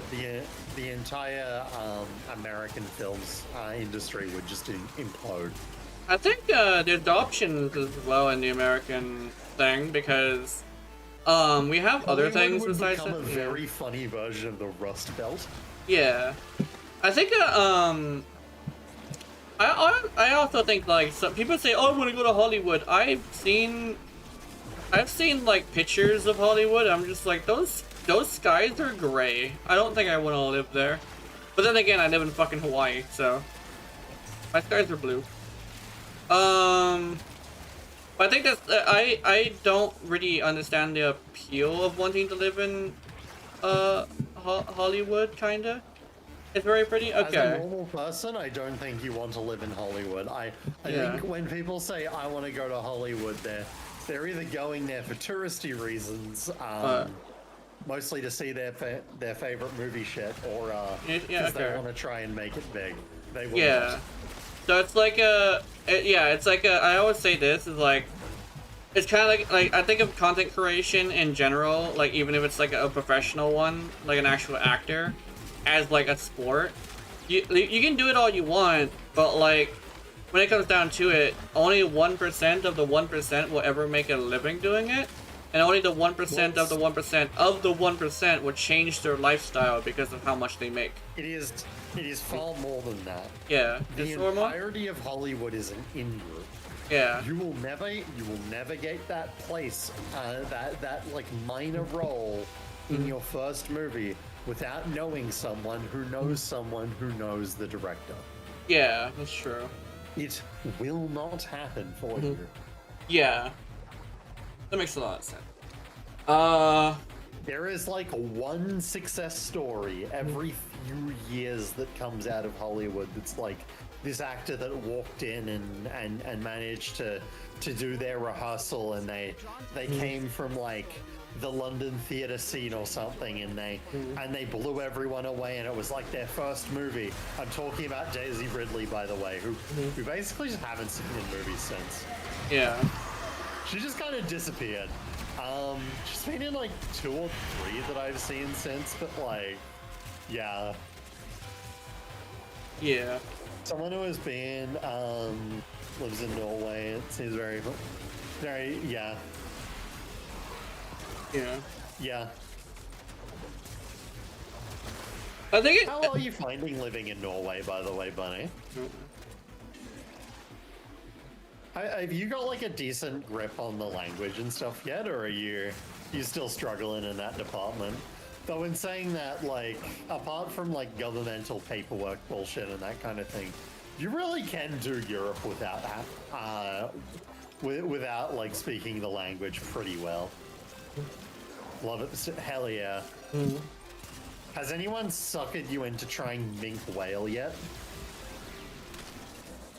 Mink whale? Fucking disgusting, yeah. Yeah, Norway's one of the few countries that still consumes whale, specifically mink whale. Oh. M-I-N-K. Mink whale. And yeah, it's horrible. I was persuaded to try a small amount, and it was... Imagine taking a nice cut of steak, putting it outside in the rain, and then leaving it there for 3 weeks. Oh. Now what you're gonna do is you're gonna put it in a bucket full of oil, motor oil, and you're going to let it marinate before you very gently cook it. Eel? Not had mink whale, but I had some. Yeah, I wouldn't even recommend trying it just to try it, kind of thing. It's so incredibly not worth it. I started just like the environmental effect of it all, upsetting. I saw that and I immediately thought about one of my mods. And I'm like, damn, I'm so glad he's asleep. Star Wars has a way of making people not want to be famous anymore. It's true. It's true, because either the Star Wars community will crucify you for some reason, even though I can't think of a single Star Wars property that was ruined by the acting. Yeah. And nothing else. I think yeah. The Star Wars community can have a bit of a time when it comes to Star Wars properties being bad. They're very quick to blame the actors, who definitely have all the creative input when it comes to how this script is written. That's kind of my thing as well. Is I don't blame the actors when a movie is bad. I always blame the director, because he's the one in charge. I really don't find it fair to blame an actor when the actor is just being a person. when the director is the one in control. The same thing as the CEO discussion, though, right? Yeah. Like, to a certain degree, it's also not 100% the director's fault sometimes. Yeah. Sometimes the company that has decided to make the movie has pre-selected the script. Yeah. And then they have simply gone and found a director to realize their vision of the script. And then it's like, okay, that's going to be a whole issue as well. That's happened for quite a few films. Yeah. And then on the other end of the spectrum, there's also just like directors that had a little bit too much free will with how their movie was made, and that's how we get Zack Snyder movies. Yeah. Zack Snyder. Is that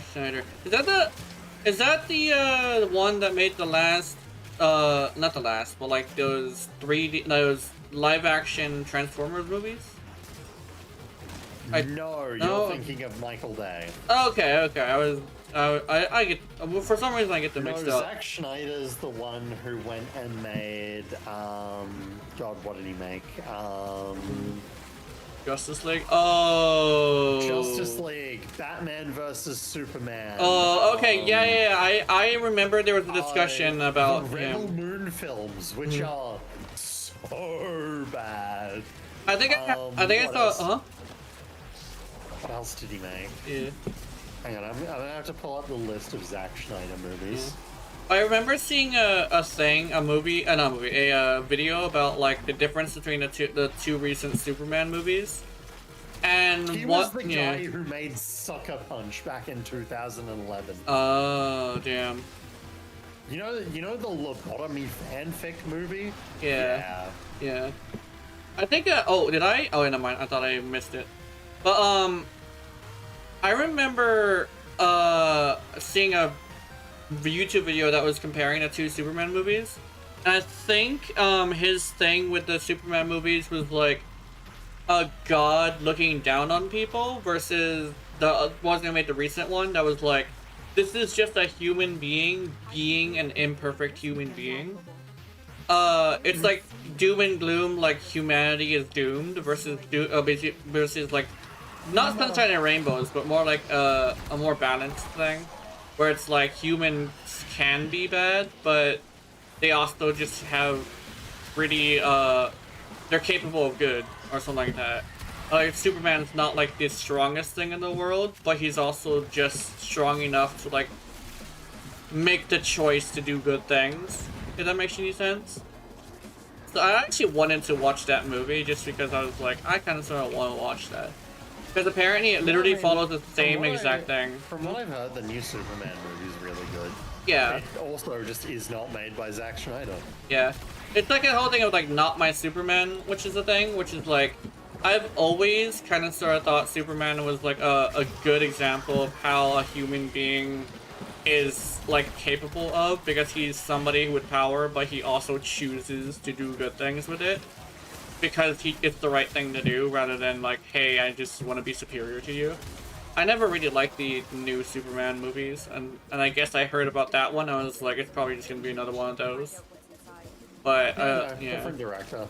Okay, I might watch it if I can figure out if we still. As a general rule, personally, I fucking detest superhero. Shit. What's so bad about Schneider? He makes incredibly long movies where nothing happens, and then the moral of the story is, sometimes people are bad, but never my main character. Yeah, it's like he go watch the nearly 4-hour-long director's cuts of Rebel Moon, and then come back to me and tell me that it was a good film.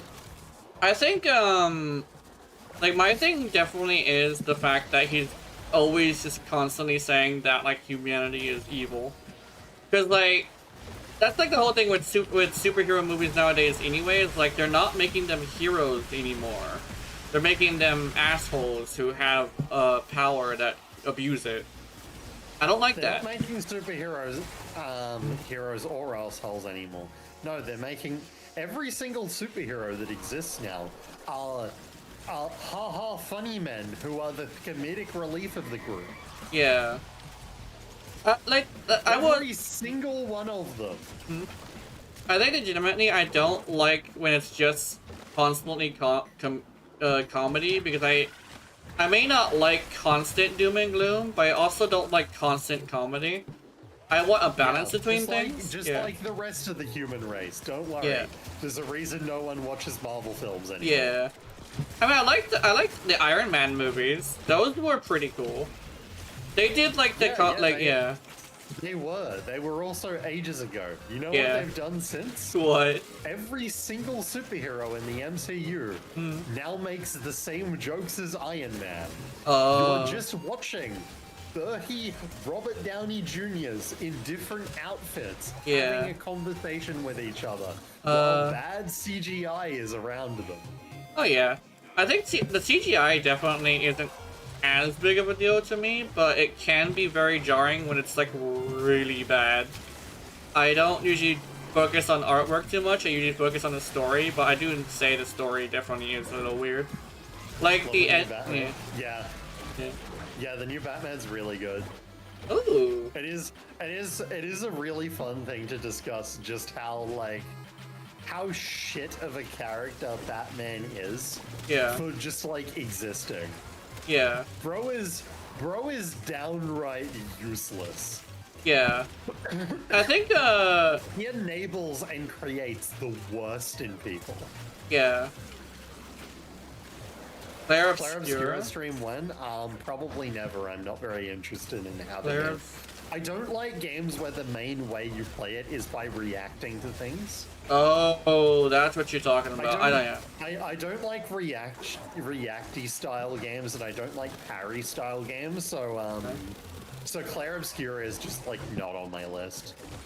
I'm okay with parry stuff, but it kind of sort of is. Or Expedition 33. It's just not gonna happen. Yeah. I was told about a game with hack and slash. Well, that would be something I would like, that has like a darker story but still has like a little bit of light in it, which is, what is it called? What?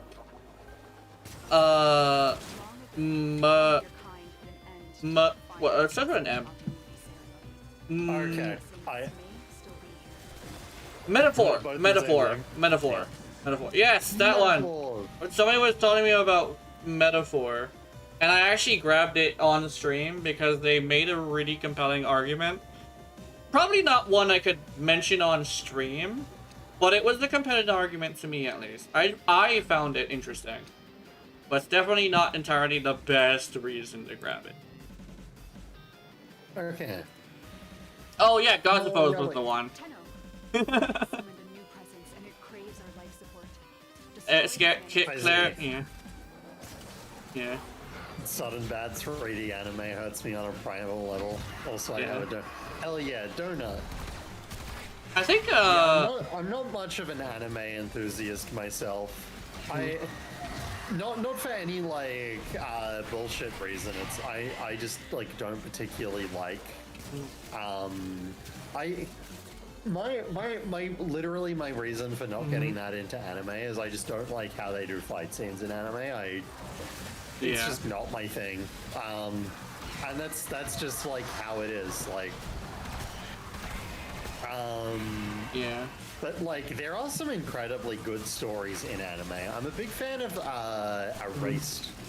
Yeah. Hey Jace, welcome on in. How you doing? I think the one that I think would be really interesting for me to watch is one that's not necessarily a fight scene thing, but more like a slice of life or something. Because I've always been saying that like a really good story, rather than being an isolated event, is like, let's go see what these people in this universe are doing. And if they do it, yeah. Disturbing, if you need to go, it's all good. You can just go solo extract, it's fine. Yeah. But I've always liked the ones that are able to build a world while also explaining why things are a thing. I mentioned that, I probably shouldn't mention this as much because we are collabing, but like I mentioned that with adult games, a lot of the really good ones are able to explain why something is happening. Like, good storytelling in general. Yeah.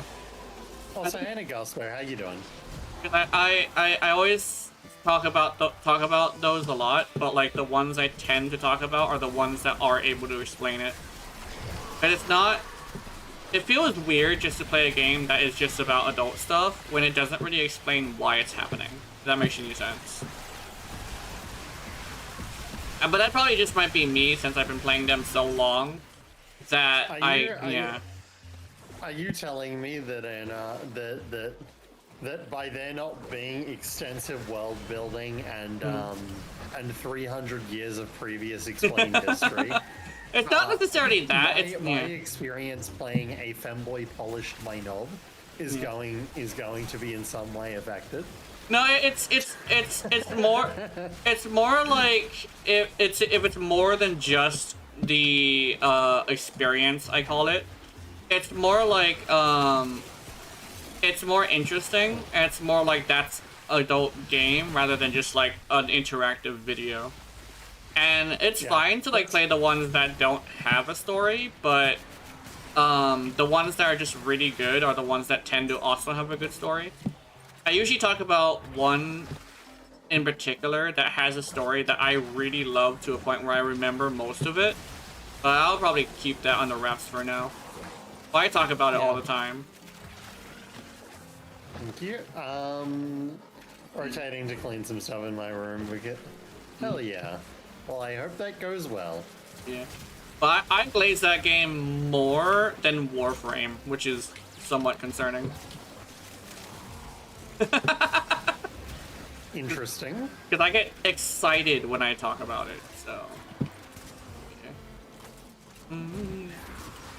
I think we have a contender for new biggest Guna in the community. Oh, I legitimately might be. Thinking it might have been Cookie. No, me and my girlfriend are on par with each other, and with that as specifically, to a point where I think we wanted to figure out a survival game that was multiplayer that we could figure out a way to mod so we could do stuff in like adult stuff on it to each other, but we couldn't find one. We didn't find one that we both liked. I suggested Pal World, but we found out that it wouldn't even like be able to for us to do anything to get to each other. Yeah, we did. I legitimately was like, hey, like, you wanna get a... I think I mentioned it and she like agreed, and we wanted to find one, but we couldn't find one. We even had like a website that we looked for mods in, I think. When I looked for mods, I think she was just like... She was like trying to figure out what game, but we couldn't figure out one. Oh, my cat decided to come and say hi. Hi, kitty. Yeah, you're gonna claw me again? No? Are you're gonna fall off of me and claw me? Steven, I have no idea what's going on either. Please help. Yeah. Kitty, please. Hey, my dude. Kitty, please. No, I need to get my item.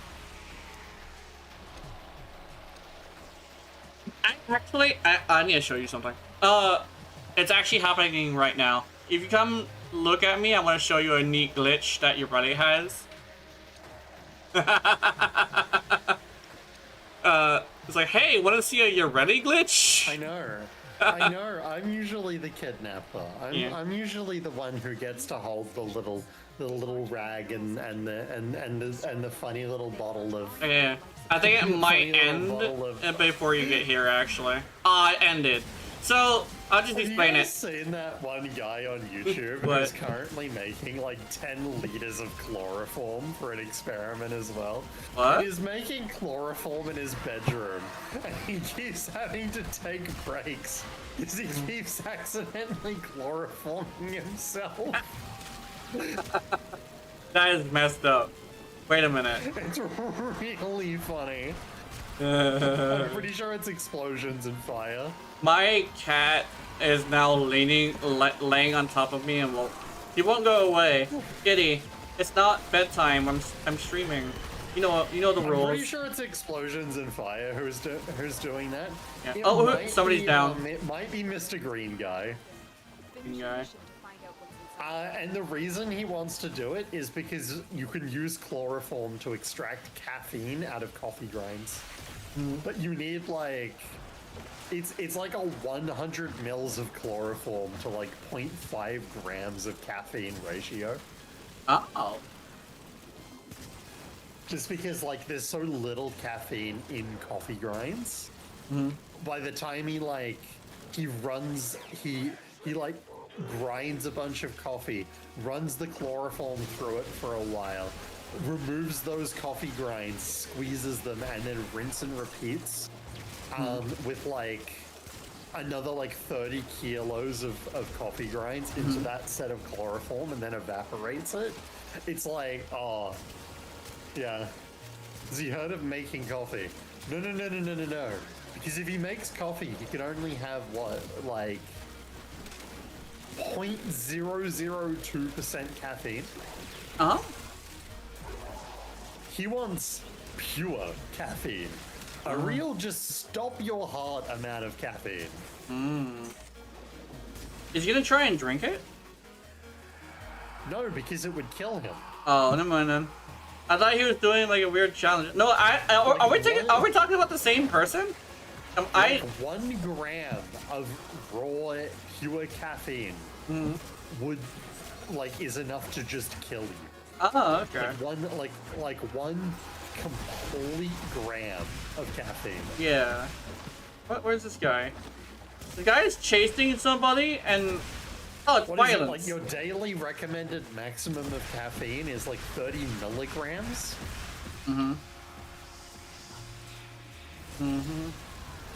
I really love how DE decided to roll out a secret buff where I'm immune to violence because they couldn't figure out how to get her to not freak out every single time violence got rid of her board. Unironically, if you type up making chloroform into YouTube, you'll probably get it. Yeah. You'll also probably find yourself on a watch list, but like, you know. Watch lists usually aren't too bad. Mr. Green guy. Mr. Green, yeah. Watch lists aren't usually too bad because they have a lot of way more dangerous people than someone who's just curious. But yeah. Oh, we gotta scrape up further. Or an artist, because I know I'm probably on a few watch lists. I needed to Google a lot of things. 600 milligrams is the ceiling for save. Nice. Yeah, I'm pretty convinced that everyone's on at least 1 or 2. Yeah. Because like the watch lists that usually are like automatic are usually things that like grab you, but like there's usually like a priority. They're just generalized search terms. Yeah. And sometimes you're just like curious about something and you just like want to Google it. I'll run out to this crazy shit again. Oh, I soil affect body decomposition. I have not been paying attention to in-game chat. There has a whole entire paragraph of stuff in there, and I didn't read it. Yeah, Bunny's just being my Twitch chat in game instead. Nice. I think we did that yesterday too. Was it yesterday? Yeah, I think it was yesterday. There's some wild, like, science shenanigans being made on YouTube at the moment. There. You have been eaten, kitty. Be gone. My favorite one at the moment is there's an RC boat channel that's trying to work out how to make narco subs. Kitty. And I just think that's really fun. Solitary dolphin. Hello, solitary dolphin. Kitty, Dolphin. Oh, okay. Oh, kitty. Ah, kitty. How you doing today, Dolphin? I'm gonna grab them. Yeah, good. I'm glad to see that we're pulling out the GIF on Bunny in the server. This is the welcome to the server GIF. This is how we welcome you to the server. Oh, I haven't done that one yet. How would you know that you're properly welcome to the server? Kitty, you are not allowed. I'm gonna. Yeah, there we go. I think she got it. No, she didn't get it. She's coming back. Police. She just wanted to spin around in a circle before she did. Oh, become Tilapia Boy? I'll do that in a bit. Hey, don't swat at me, you know Radio shit. stuff in general is really cool, though. I don't know if any of you have ever had the opportunity to, like, mess around with a properly, like, licensed and equipped, like, ham radio, though. Okay. Shit's really cool. Kitty. Kitty, be gone. Or at least just stay on my lap next time. Back when I was in Scouts, we got to play with a ham radio, and we got to speak to some people on in Antarctica at Wilkes Ice Station, which was neat. Okay, there we go. I think she understood me and is now on my lap. No, she just wanted to, like, pretend. No, Kitty. Yeah, turns out getting into ham radio stuff is, like, not that crazy expensive as well. I know here in Australia you need to get, like, $100 a year license, and then you need to fork over, like, $400 to get a radio. And then there's, like, upgrades to your license you can get to be allowed on more channels. Oh. But there's, like, an entire community of people that just talk to each other on ham radios. And because everyone has, like, a registered, like, tag, and it's like super illegal to use someone else's tag. You can meet really cool people. Kitty. Radio shit is magic. We talked using magic, wiggly airwaves, and it's just a normal. It's true. I don't like how my cat's getting mad. The preppers of today. I mean, kinda. I'm sure the overlap between, like, CV radio communities and oh, why am I being teleported? Minia. Oh, God. Minia. I didn't even know Minia was here. I'm fighting with my cat. Kitty! You know the keyboard is the issue. Minia should have been able to teleport me that many times in a row. Yeah, it's weird. Yeah, I'm sure the overlap's pretty big, though. Probably more so in, like, the US, too. Hey. Just where people are a little more insane. Okay. What is the cat doing? The cat's trying to jump onto the, keyboard. She has killed me before, actually. I've actually died a couple of times on stream and didn't really say anything. But she has killed me before. Oh, fun. This one specifically, my other cat doesn't touch the keyboard anymore because she just decided that she understood what I wanted from her. This one tries to go on the keyboard on purpose. Oh. Damn. Little gooba. This one's, like, mean, too. She's actually, like, starting to swat at my hand when I push her away. I don't know if she's gonna bring out the claws yet, but if she does, I might have to go put her outside. When you say, like, Monster Hunter logic, are we, Oh! Yeah, my mod's here. Hi! Also, we were talking about you, and we found out that he's been subscribed to you for, like, a while. Yeah. Yeah. But I did not know that. The community in general is not that big. It's a really, like, common thing for me to go into a random Warframe streamer or, like, the Warframe VTuber community. I'll say is like not that big, right? It's like it's a few thousand people. It's pretty common for me to go into a random VTuber stream and just see one of my like community members. Yeah. Just like there. It's real common. Yeah. I am now Tilapia. Breathing monsters to sword, have fire sword. I mean, yeah. Also, orc logic's a neat thing. I do like orc logic. Wait, where are you? But bear in mind, some people get a little carried away with it. Wait, is the browser invisible? No, it's not. I think the browser is broken, and they don't see your little icon on above me. Funky. Funky. Alright, I'm gonna reset Maradona before I do this. There we go. Also, I'm not sure how your commute. We need life support. Yeah, I'm trying to get it, but Maradona keeps getting stuck on shit. Wop. Yeah, that's true. I am the one that plays with Rory. That's what I am. Wait, I activated it and now it. Oh. Are Warframe servers shitting themselves? I think so. This might be a silly little case of Warframe servers are on fire, actually. Yeah, and we had like a full conversation about like the thing. Oh wait, I have a flawless version of the Caliban headpiece. I could actually run it. Wait a minute. Oh, the Beast Snag is absolutely operate on Monster Hunter logic. Yeah. The Beast Snag isn't great though. Beast Snag? What's that? To be fair, I'm a freebooters enthusiast all the way. We love the freebooters. Are you full? We're not full currently, but we can go extract and reset and pick you up if you want. Oh, I actually have an interesting story, but like, so my mod, like, I think I was just chilling, and my mod like, Yami, he like contacted me and was like, yeah, I had a really bad day today. It's like, what happened? And he said, I got.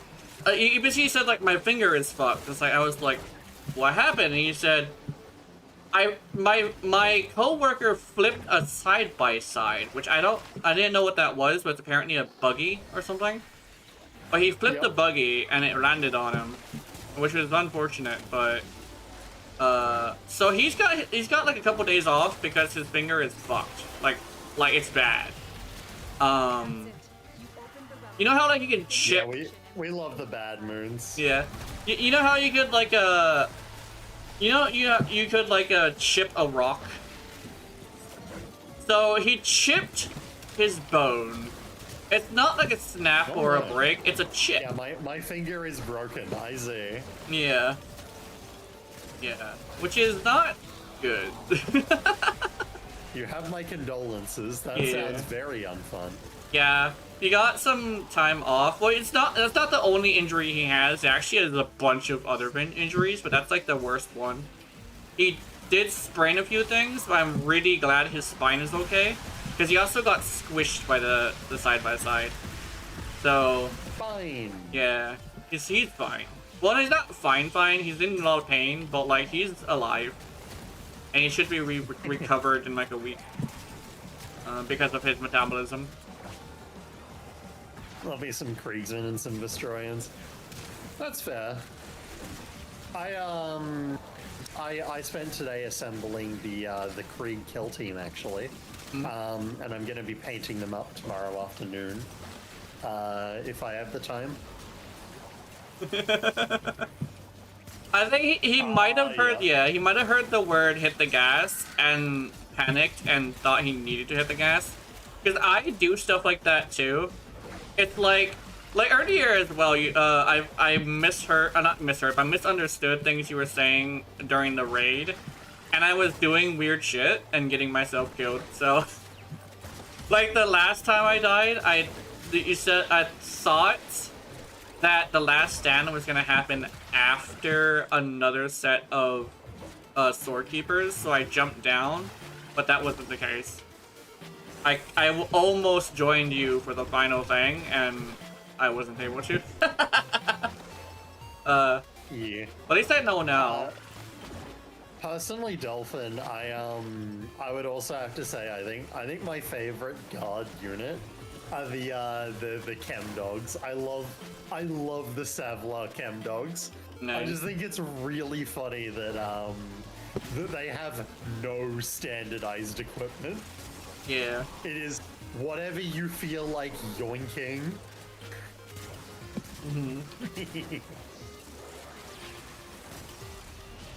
But yeah, I hope Yowi's finger heals soon. Yeah. That's ow.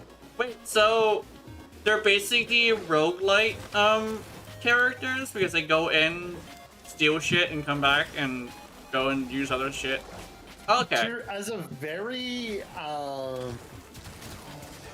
as a very like easy basic way to explain how the chem dogs work, they're they're a penal legion. Oh. And they loot their equipment. Oh. And they loot their equipment from themselves, from each other. They loot their equipment from their enemies, and they loot their equipment from wherever they're told to go. Ah. That's actually pretty interesting. The other thing is they're shock troops. Which shock troops just mean they travel pretty light. Yeah. They surge forwards, they exploit weaknesses. Shock troops are incredibly shit at defending, but they're very built for storming and raiding.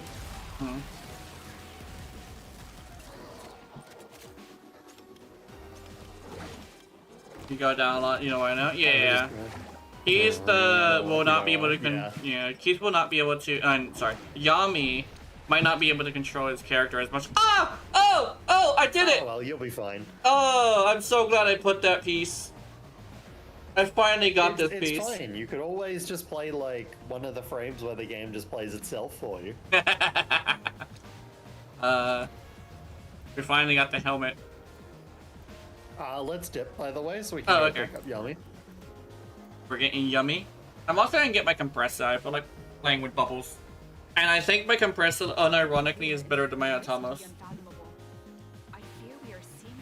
Oh yeah, Keith does not like the frames that are self-playing. I think, no, sorry, not Keith, Nyami. I sentence you to 1,000 years of playing Wukong with your nose, no. with your schnozzer. My broken finger will enjoy my damage cap, Loki. Thank you very much. Yeah, his Destreza can do damage cap, and I've actually seen it. He's even taken a screenshot of it, which is great. I believe it. Yeah. And then it bugged out and said, yeah, you're not going to be able to do any damage because fuck you. And we lost a level cap because of it. I was going support, where I used my compressor to armor strip and prime for him. And he was like damage capping the things, and eventually the game was like, yeah, no. Why is it not letting us through? Oh my god. Green. I'm sitting on it, or is everybody else? Funny. Funny! One step away! Yeah, we were standing just outside. Yeah. That's you, yeah. Yeah. Or, more importantly, I wouldn't like to be sent anywhere in that fucking universe, please. Yeah, that would be very unfortunate, to be in that universe. And the only the only like possible fucking concessions I would make are maybe I can be if I can be a very high up noble on Terra, maybe. Well, actually, not even Terra. I'll take a Shrine World, please. I'd rather be sent there than condemned to no revenants. Yeah, Keith does not like the AFK frames. Yeah, it's understandable. I like simple things that also have like really good movement. So simple things with really good movement are good, huh? I do. Yeah. Get kidnapped. Kidnapped. Kidnapped.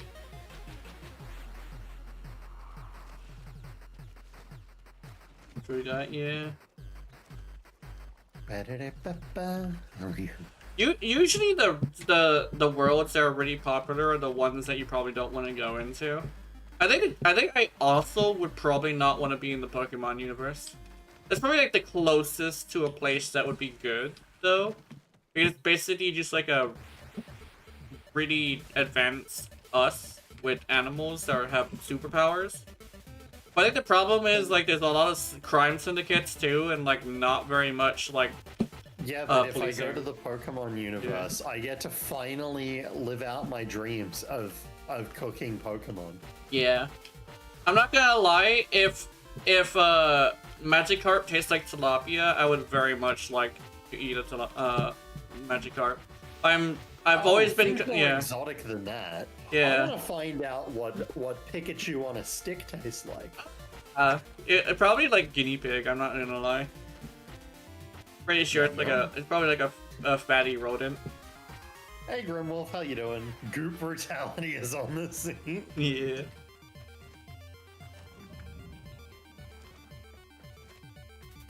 It's true. I mean, everyone's a target. You just need to not get written into any story. Yeah. Okay. Oh my god, it's the mama. Yeah. Because like the one thing is like there's not very. I think the Sims universe is actually like the wholesome place. Because it's just our world. But I still have to work. Aw. Yeah. It's just our world, but everything's easy, which is interesting. Oh yeah, we're doing Caliban. Actually, I'm just gonna look at your relic. What do you mean? Living in The Sims would be horrifying. You have like a 50% chance of dying anytime you walk into a house with a fire, a swimming pool, or electrical sockets. Yeah.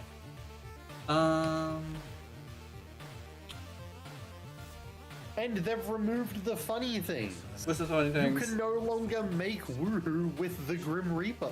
What? That's dumb. I mean, you would make a super kid that would have like super Reaper powers, unless he's not able to do that.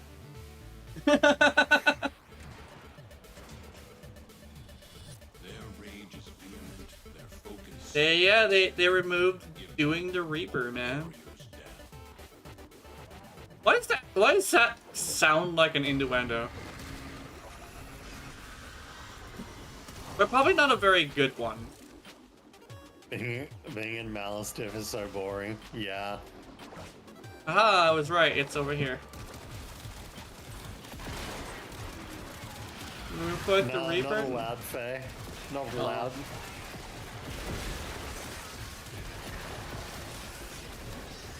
Why are you not dead? Oh, okay. It's just being corrupted. At least give me. Thank you. Thank you. You gave me reactant as a present for not dying. Cool.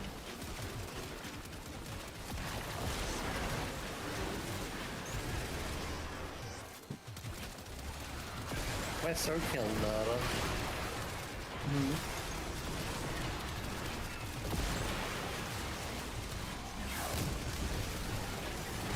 Hello, hey Nikki, welcome on in. How you doing? Hello. I was actually considering making my time midnight, but I was like, nah, I think my time is better. But I am actually legitimately considering it because I think my mom found out that we don't have very much sound leaving my room, so we don't really have to worry about sound, which is why I'm like loud. But hell yeah. Yeah. So if I go into the full night owl thing, I could probably move it up another 3 hours, and that's around the time after my girlfriend is done sleeping. So she's usually just chilling in her house, listening, and stuff. Hell yeah. What you up to today, Nikki? Anything neat? Had a good day? I hope you've had a good day. Yeah. That was, we're just doing some casual relic murder. Yeah, relic stuff.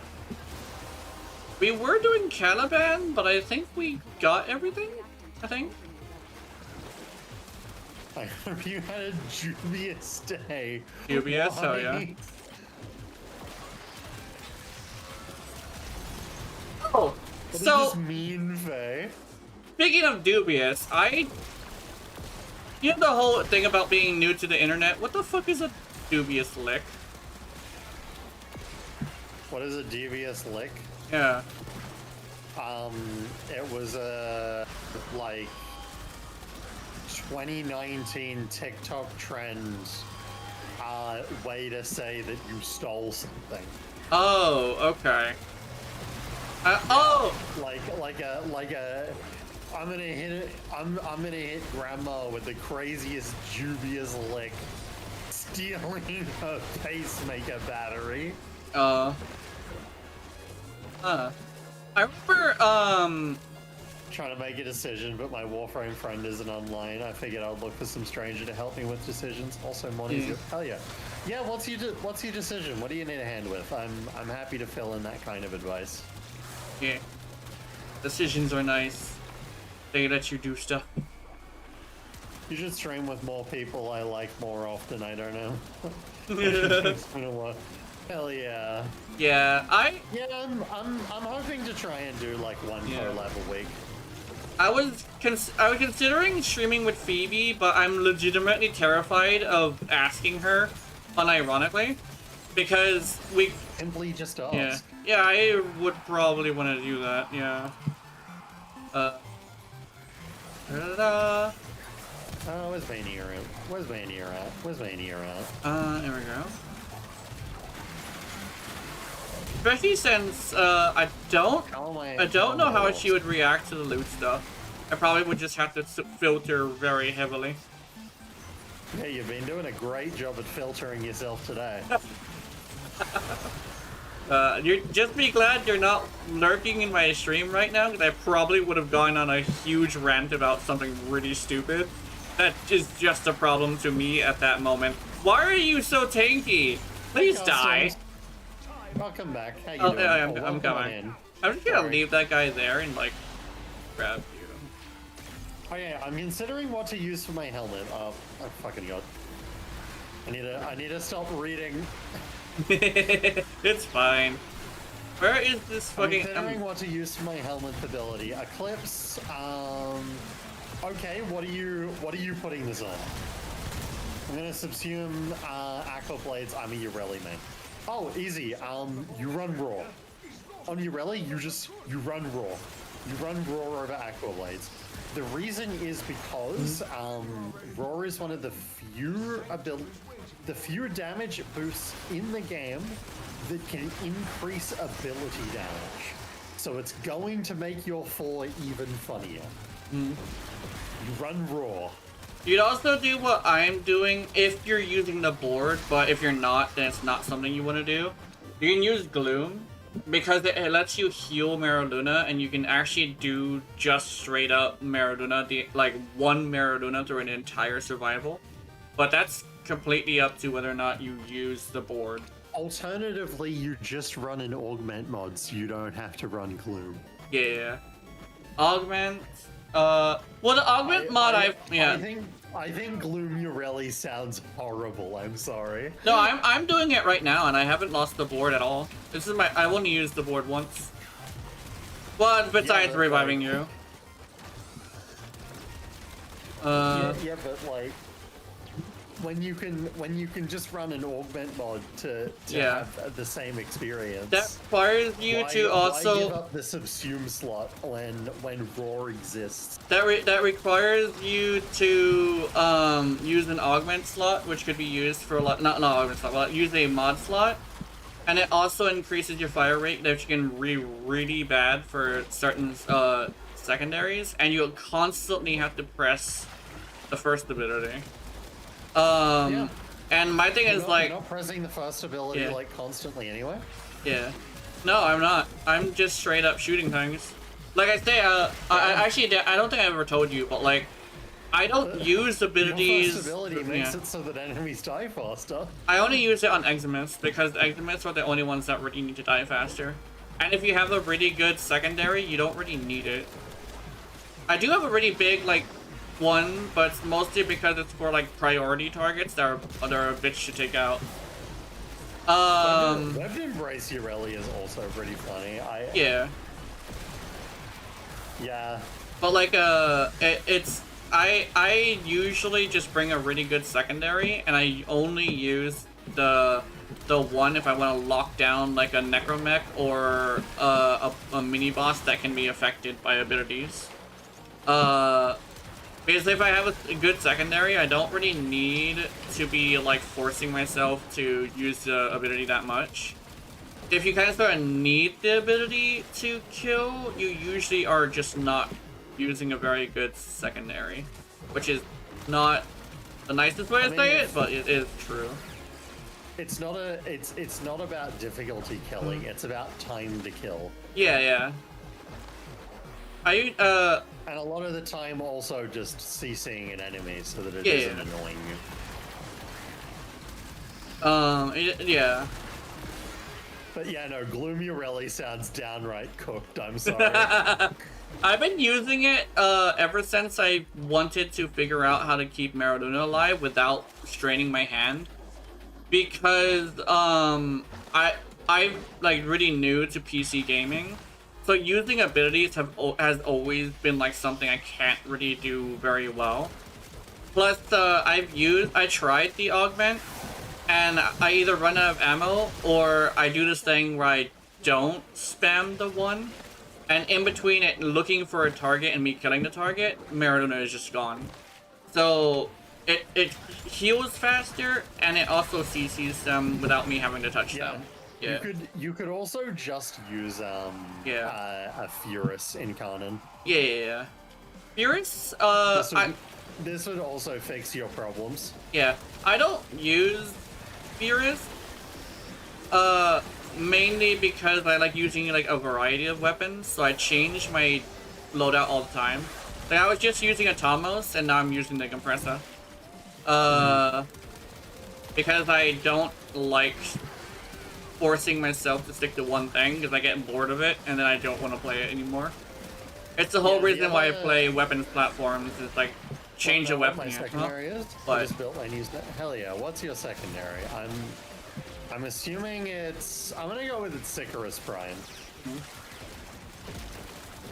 Yeah. I just use my Sicarus Prime on Irelia. Yeah, the other Sicarus thing you can do with Irelia is because who gives a fuck about Ureli's melee weapon? You can run the Furax with that one mod to get increased fire rate. I'm doing that right now, yeah. Sicarus is just Despair. Despair is good. Despairing Kanon. Yeah, the Despairing Kanon is interesting. Yeah. It still does have its downsides, that being it's still at the end of the day a throwing secondary, and just holy shit, they feel terrible. They do. But yeah, stat-wise, Despairing Kanon's pretty neat. Yeah. Like the feel of the weapon definitely isn't there, but like the power of the weapon is pretty good. I've done some pretty cool things with that. I think it was the first time I ever went 2 hours in a mission. In a survival. It was just with some random. And I think I outdamaged him. I could have swore I outdamaged him. Because I think... Hey Kamichi, how you doing? I think we left because I stopped being able to kill things. I'm doing good, thanks. Hi Kamichi. I like it over was. Yeah, Lexan Prime and Kanon's mega fucking overrated. I'm not a fan. Which one? Like I know how good it feels so bad on Ureli though. Yeah. It feels so bad as a primary weapon to do damage with. Personally, I'm a big Tenet Cyclone glazer. Oh, Cyclone is so good. Cyclone. It's the same thing with me for like Atamos. I like Atamos because unlike the Nucor or the Cyclone, it can deal with Acolytes pretty easily. Oh no. Yeah. I'm really stressed, overwhelmed, just kind of really done. Oh no. How do I unmod myself? Okay. Why are you unmodding yourself? I guess you can no longer be a mod if you want. I can unmod you, but like, what? Why? Is this protest for me not liking the Lexan card? Before you're ready, use Acidite. Acidite! I've tried Acidite. It's hard for me to use, but I can tell that it definitely can be good. You just have to aim better than I do. Acidite is neat. I need to get my hands on a good Acidite ribbon at some stage because I do want to try out the hairdryer blaster. Lex Prime hate leaving forever. Yeah, I just don't enjoy it. I'm sorry, my Sicarus is funnier. I think the problem I always had with the Lex is whenever I try to charge it, I have to hit a shielded Corpus enemy in order to force it to max charge on an enemy that dies in a single pellet. usually. Because if you hit them in the head and they have like the helmet, you can actually hit them multiple times in the head. That lets you fully charge it in a single shot, which is a weird little interaction. But I've always had that with the Bronco too. It's like, hey, like, it's a cool shotgun that does like some pretty good damage. Let me see if I can charge this. Oh yeah, it died in a single pellet, so you get like no charge. The Bronco would be so much better if it just charged faster. There's no saving the Bronco. Yeah. Like actually, there's just no saving the Bronco. Yeah. I actually was excited for the Bronco, but I did not know it was gonna charge so slowly. Because I like shotguns and pistols, and putting them together makes me super happy. I mean, the compressor is literally like a torque pistol with multi-shot, so I was super happy with this. This is my favorite weapon in Warframe, unironically. But yeah, the shotguns are scary to Warframe apparently. Oh, Keith's down. Oh, I'm sure you can make a max level cat Bronco. It's just like, will you have fun doing it? Oopsies. Well, the thing is, it probably will be a little bit better to do a higher level thing with it, just because the problem is charging it is slow because things die in a single pellet. If it could, like, not one-shot a bitch, then it would be able to fully charge in a single shot. But it's not how it works, unfortunately. Same thing with, like, the, what's it called? The bore? I like the bore, but I like using it as just a shotgun, because using it as a beam weapon really doesn't feel very good. Even though that's a shame. Yeah. The beam weapon's fucking crazy. Yeah. I say, like, if it wasn't for the fact that the Torrid, is just easier to charge, I think the bore would have been better, just because it's 3 beams that do the same thing as the Torrid. Very glad I asked my question. Sadly, I have to go to work, but I'd love to hang out in your stream later. Hell yeah. Yay! I am live basically same time every night. Yeah. Otherwise, I have a Discord, ! Discord, if you wanna, you can see when I go live then. See you, Nikki. I've known about that for a while, but I've never used it because I have a hard time spamming abilities, like I said. But like, I do want to try it sometime. Yeah, it does have interesting shenanigans. Yeah. Violence. Mm-hmm.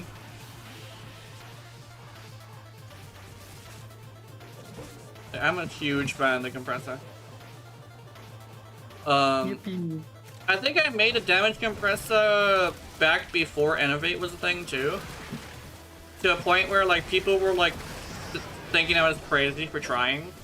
And I was like, oh, by the way, I forget who I told, but I said like, oh, by the way, I have like 13 fucking formula on this thing because I was testing so many things. It's like, what? I mean, you can go now, you don't... You have to wait another 15 minutes. Yeah. But like,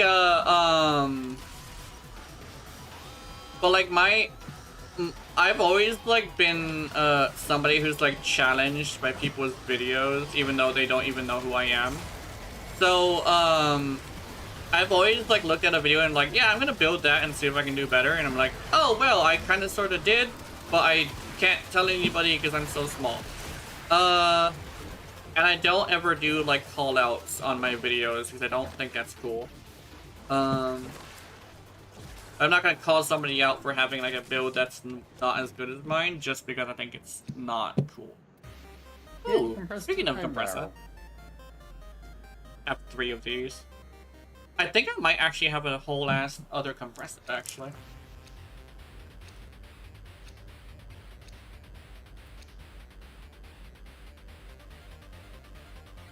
Keith is leaving, I think, because Thingy. Yep. Oh wait, no, at 30 minutes. Okay, I thought it was something else. Thingy. I'm playing on a permanent 300. Yeah, I mean, ping means fuck all in Warframe, though. Like, yeah. Yeah. Truly, playing Warframe on anything under 1,000 ping is fine. Yeah. And then it's not that bad once you go over the 1,000 threshold. Yeah. Unless you're playing your rally, which causes weird shit to happen, but it's fine.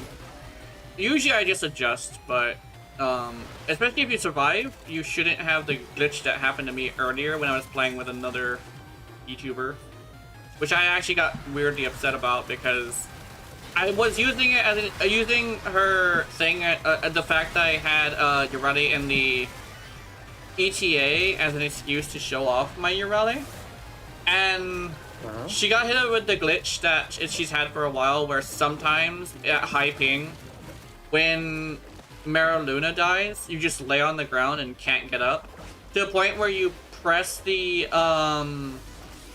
when you press the yeah, I pressed the transference button and I just turned into operator. I didn't stomp, so it wasn't even that I was dead. Urali just didn't get up. And then when then all three of them went down, and it's like, damn.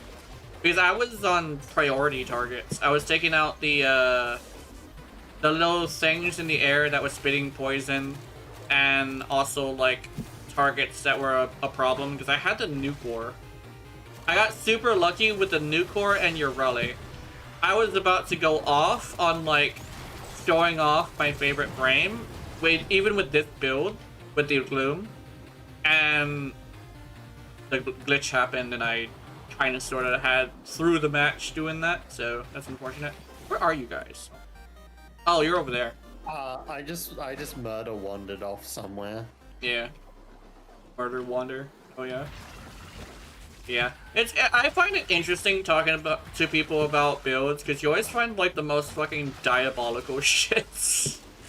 The best part is that if you like watch them use it, it's like that for some reason works. Probably not the most optimal thing, but it works, at least for their playstyle. I know the gloom works with me. I don't touch the other abilities usually, unless I really need to. And weapons platform all the way. Like Keith's whole thing with the web, Loki. He put Araxia's web on Loki. Was it? Yeah, the web's just really fucking good on anyone who can build a lot of range. Yeah. One of the interesting ones I saw was people were running the web on Frost. Oh. And just alternating between throwing web, pressing 4, throwing web, pressing 4. Oh, nice. I take it I'm extracting when we pop relic. I don't know. It also seems to have an interesting interact with, I take it back. Yeah, that's fair. That. I get. Yeah. There we go. Can I take you out? Oh, let me bubble you. Then you would go down faster. There we go. I know they're affected by the bubbles. They can also be CC'd by the bubbles, but you can only do the bubble once. Because after the There's a lot of shit that's weirdly affected by the Urali bubble. Yeah. Unfortunately, I did test it. Acolytes are not, which is like the targets that I wanted to use it for. Acolytes are affected by the bubbles damage. Really? Thingy. Yes. Oh, I was testing it and it was having weird results, so I'll try that again. I know the Thrax units are. So I actually built a Urali compressor gun. Yeah. Oh yeah, he's definitely affected by it. I would It's really funny. Yeah. Paros, you will not have you can't have his Granum crown. Proceeds to get drowned. I think it's called dry drowning when you drown on dry land. Yeah. Get dry drowned.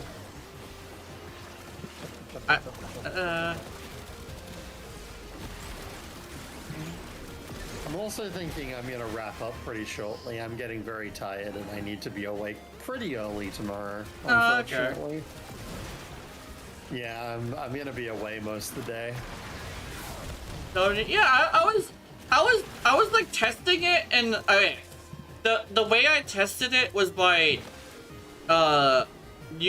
using it on one acolyte when I didn't use it on another acolyte. But it was having weird reactions where it's like sometimes it would increase the damage and sometimes it wouldn't.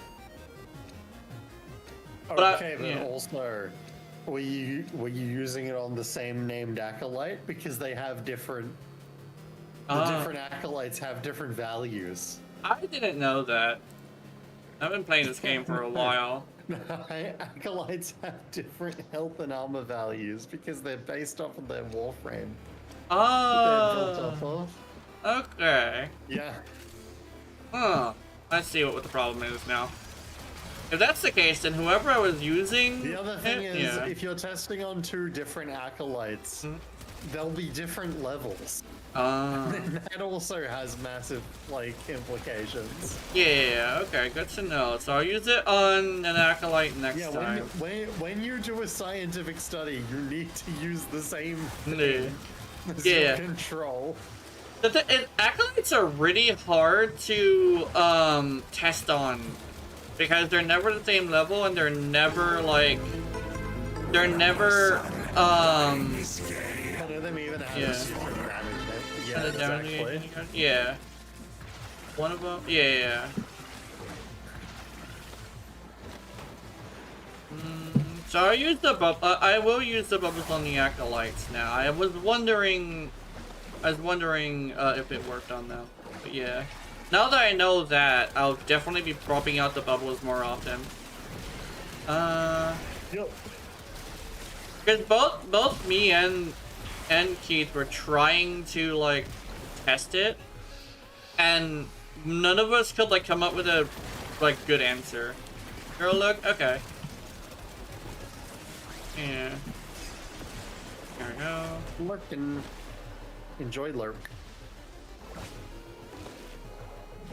Thanks for stopping by. I don't think I'm gonna be like streaming the raid days, at least not all the time. But I do think it would be a good idea to do that sometimes. Not all the time though. Yeah, sure. Mata.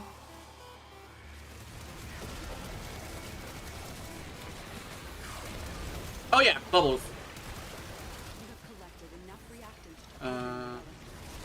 Go. It's just saying that I want to use the bubbles on them. Yeah, I think this is the one that I actually was confused on whether or not they worked on. But I think I remember getting... It was either Valkyr or somebody else. And then I got him. And he has like weird values that are like... different. What? They were a little funky. The Bone Widow I was shooting at just disappeared. Like, legitimately just vanished. Mata. That bitch pulled a Houdini.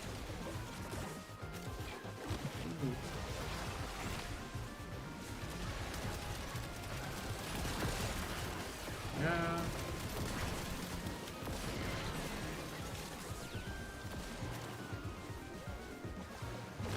What I'm probably gonna do is I'm probably, like, next time I use like my Atomos, I'm probably gonna hit them with a bubble and probably be able to do the damage that I remember doing.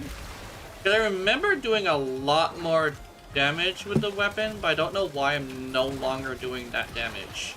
I think I changed something and I don't understand what it was. Well, you know what you could do? You could equip roll. Yeah. Yeah. Right. Silence augment over Revenant. Roar is going to increase the effectiveness of your first ability. Yeah. I think, I really don't like getting off of the board.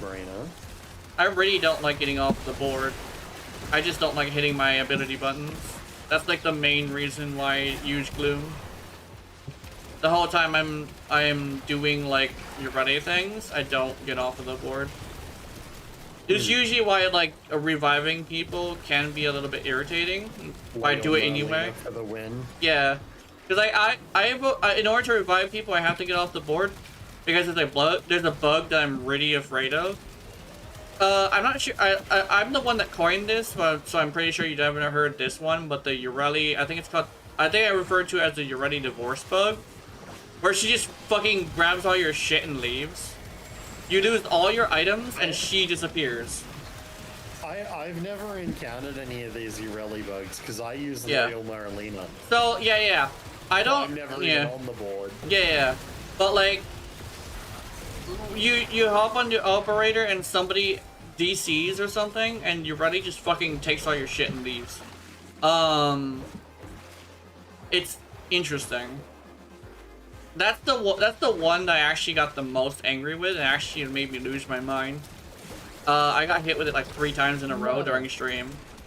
I think the last one I was doing like an hour-long survival, and all of a sudden just poof, gone, and took all my stuff. I just make things green. It's true. You make things green. Green. Your power is green. You are the biggest green enthusiast. Okay, I'm gonna do this relic, and then after that I'm gonna go bed because I'm EP. Yeah. I probably might also do that as well. It's a little later than usual.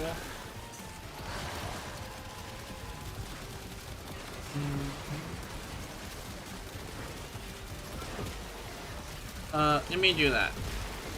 Okay.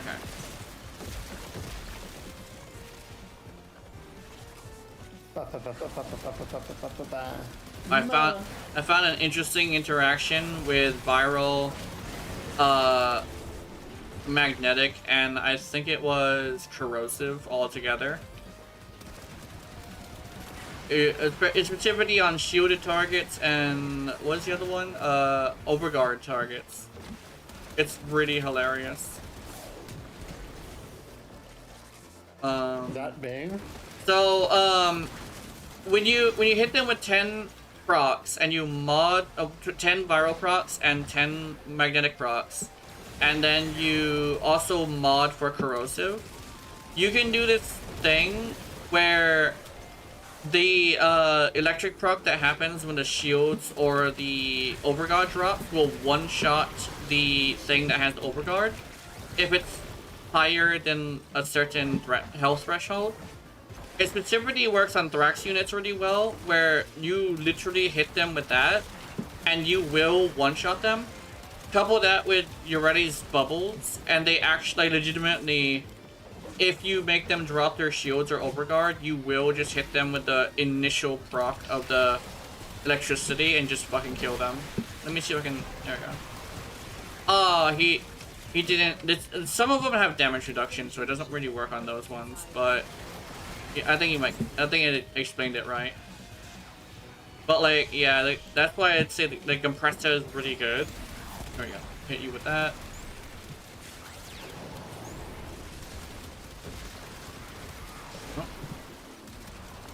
I am simple brained. Yeah. I use weapon that applies 4,000 heat proc to enemy until they die. Yeah. I think I just like put it together in a complicated way, but all I'm doing is just shooting things. I usually don't actually see the screen because I'm usually daydreaming about something. So like in my head, I'm seeing something completely different. My body just acts on its own. Yeah. Sometimes I think about what's happening.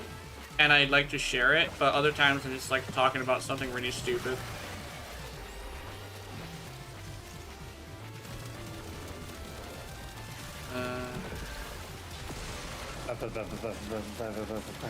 Yeah.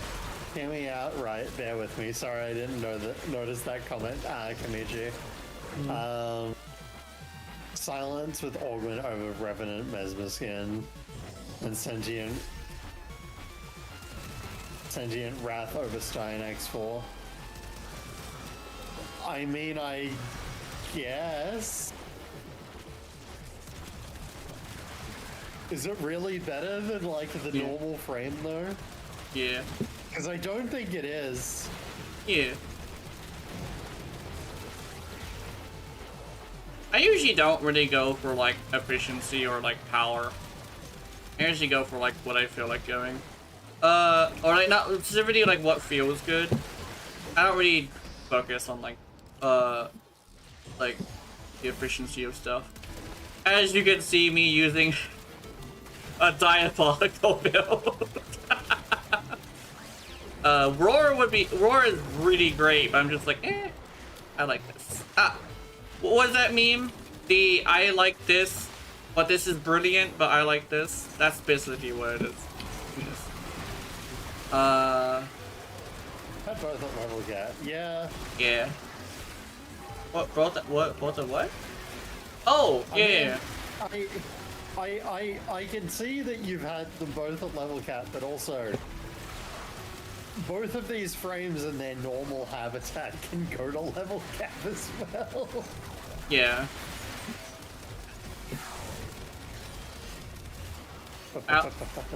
My diabolical build. Go scrape up plenty. I think I actually might have one that's actually even more diabolical than the Gloom one. So, you know Obimori? Uh-huh. Put that over Bear Haluna. And build for shields. I mean, I know the Mirage community gets a lot out of Omamori. Yeah, because if you do like I think the person that showed me that mentioned that it does heal shields or something like that. Either that or he had like really big shield regeneration because he had like I think it was 2 shield regeneration mods, I think. And you put that on a frame and you really could just make it like be able to survive a lot. But you just gotta keep moving because you don't want to get hit with everything. But because of the way that what they call it, Jade Light stuff works, they were able to sit in a Jade Light for the entire duration and record it and show it to us. But he said it is going to be EPBP time for me in a minute. Sure. Thanks for hanging out, though. I'm just really, I'm just really melted. Yeah. I have done quite a lot today, and I am very tired. Yeah. I gotta eat and drink and stuff, and I'll probably exercise a little bit. Yeah. I can see the entire duration of a J. Yeah, it's fucking wild.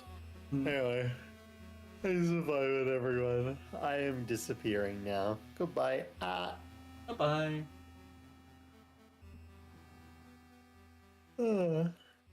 Alright. Toodles. Bye. I'm gonna...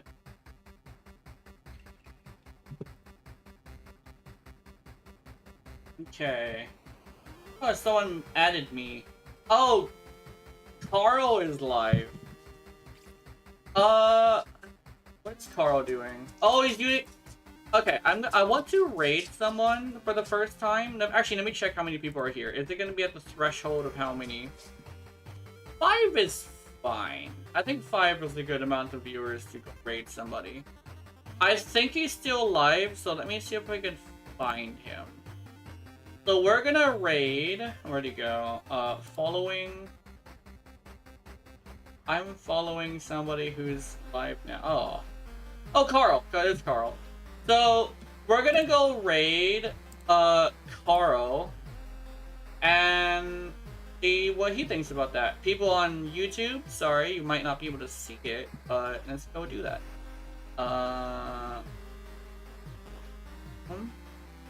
So he is currently doing Hollow Knight, so... 3, 2, 1, everybody say hi!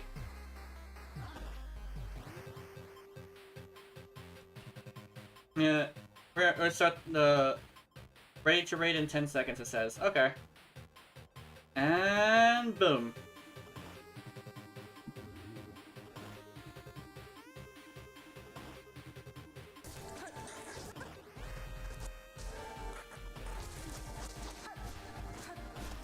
I see. I see dialogue, but I can't really do anything right now. Fuck. Oh, Gina's raiding. Hey, Gina. Sup, Drew. Hi. Hey, Mochi, welcome. Hi. The game gave me a completely new gameplay thing, and it's forcing me to get used to it in the field. First raid in 3 years. Smiley face. Wow, you can just dash through that? That's cool, at least. Alright, YouTube, I'm gonna go. I'll see you guys later. Have wonderful, wonderful nightmares. I will see you, and remember, if you're watching my content, I know you're into it. Honey, honey. Good night.